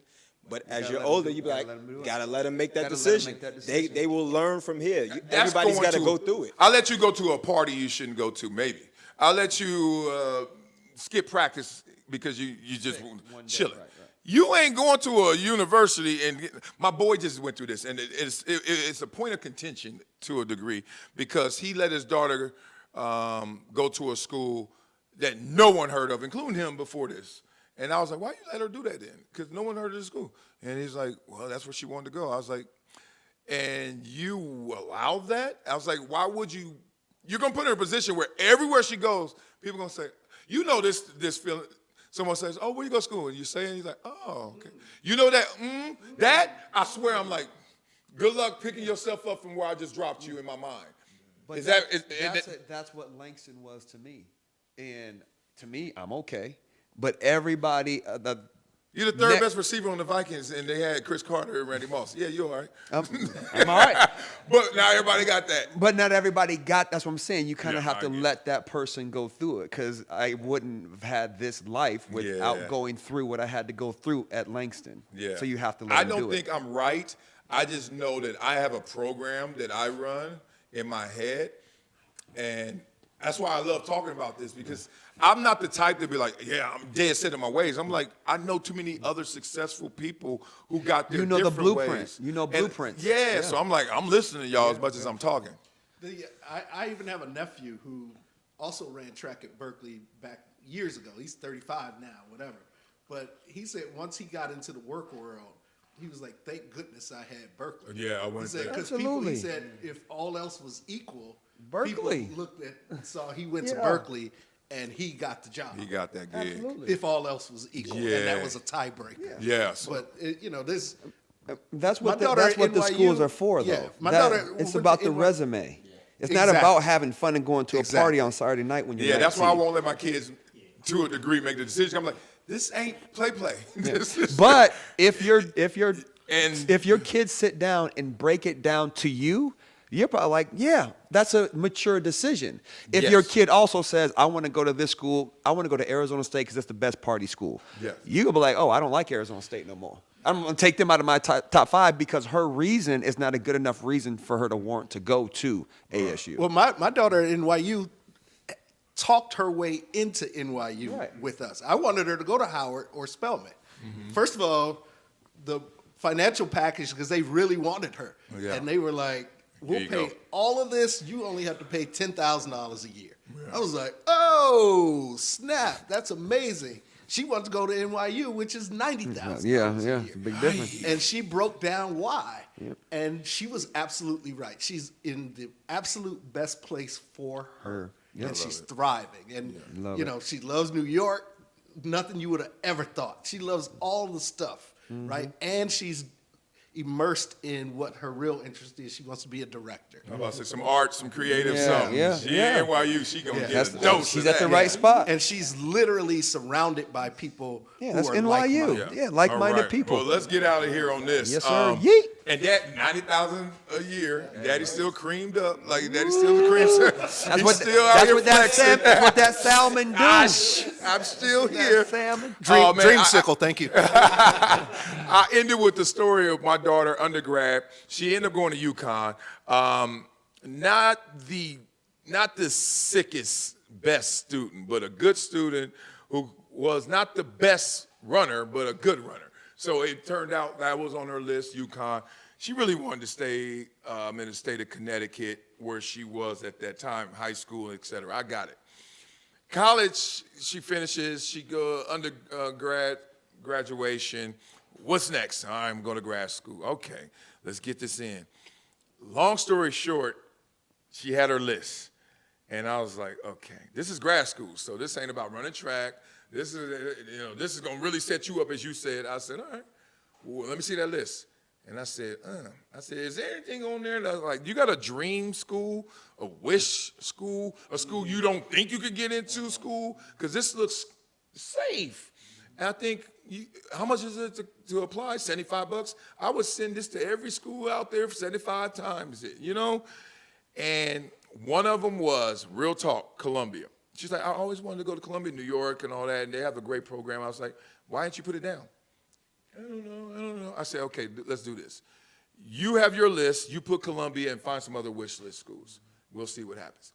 Now, immediately the daddy in me, the LeBron James in me was like, I'm about to call these. Somebody about to get that call. But y'all also know me, I'm the one that ain't gonna name drop when I get pulled over, right? So I ain't call nobody. But I ain't stupid either. Like, you can't be in admissions at Columbia, see Wiley, and don't, like, maybe? Like, I'm assuming. I didn't make the call. She got her first acceptance, a second acceptance. It was the safer ones, Then it was starting, I was like, when the gangster ones coming in? She's like, hey, coming in. Columbia was the first gangster one, and she got accepted. And that girl cried. Because it wasn't that she got into Columbia, it's that she thought at one time I wouldn't, I can't. That's why you don't teach can't. Yeah, but she hold on, she couldn't get into Columbia undergrad, she can't. We don't know. I knew when. But no, in all seriousness, and that's what I want for everybody. Like, whatever that is, it's not always wrapped in Ohio State football, Columbia academics, whatever. It's wrapped in what's best for you, but as long as it's testing you and taking you past what you think you can't do, can't accomplish. All right, that's episode 10. Go try everything. Wait, we're done already? Oh, yeah, right. We've been at 19 hours. Episode 10. Rolls Royce got to go do pickup. Okay. Episode 10 on the Mark. Appreciate y'all. That's my alarm.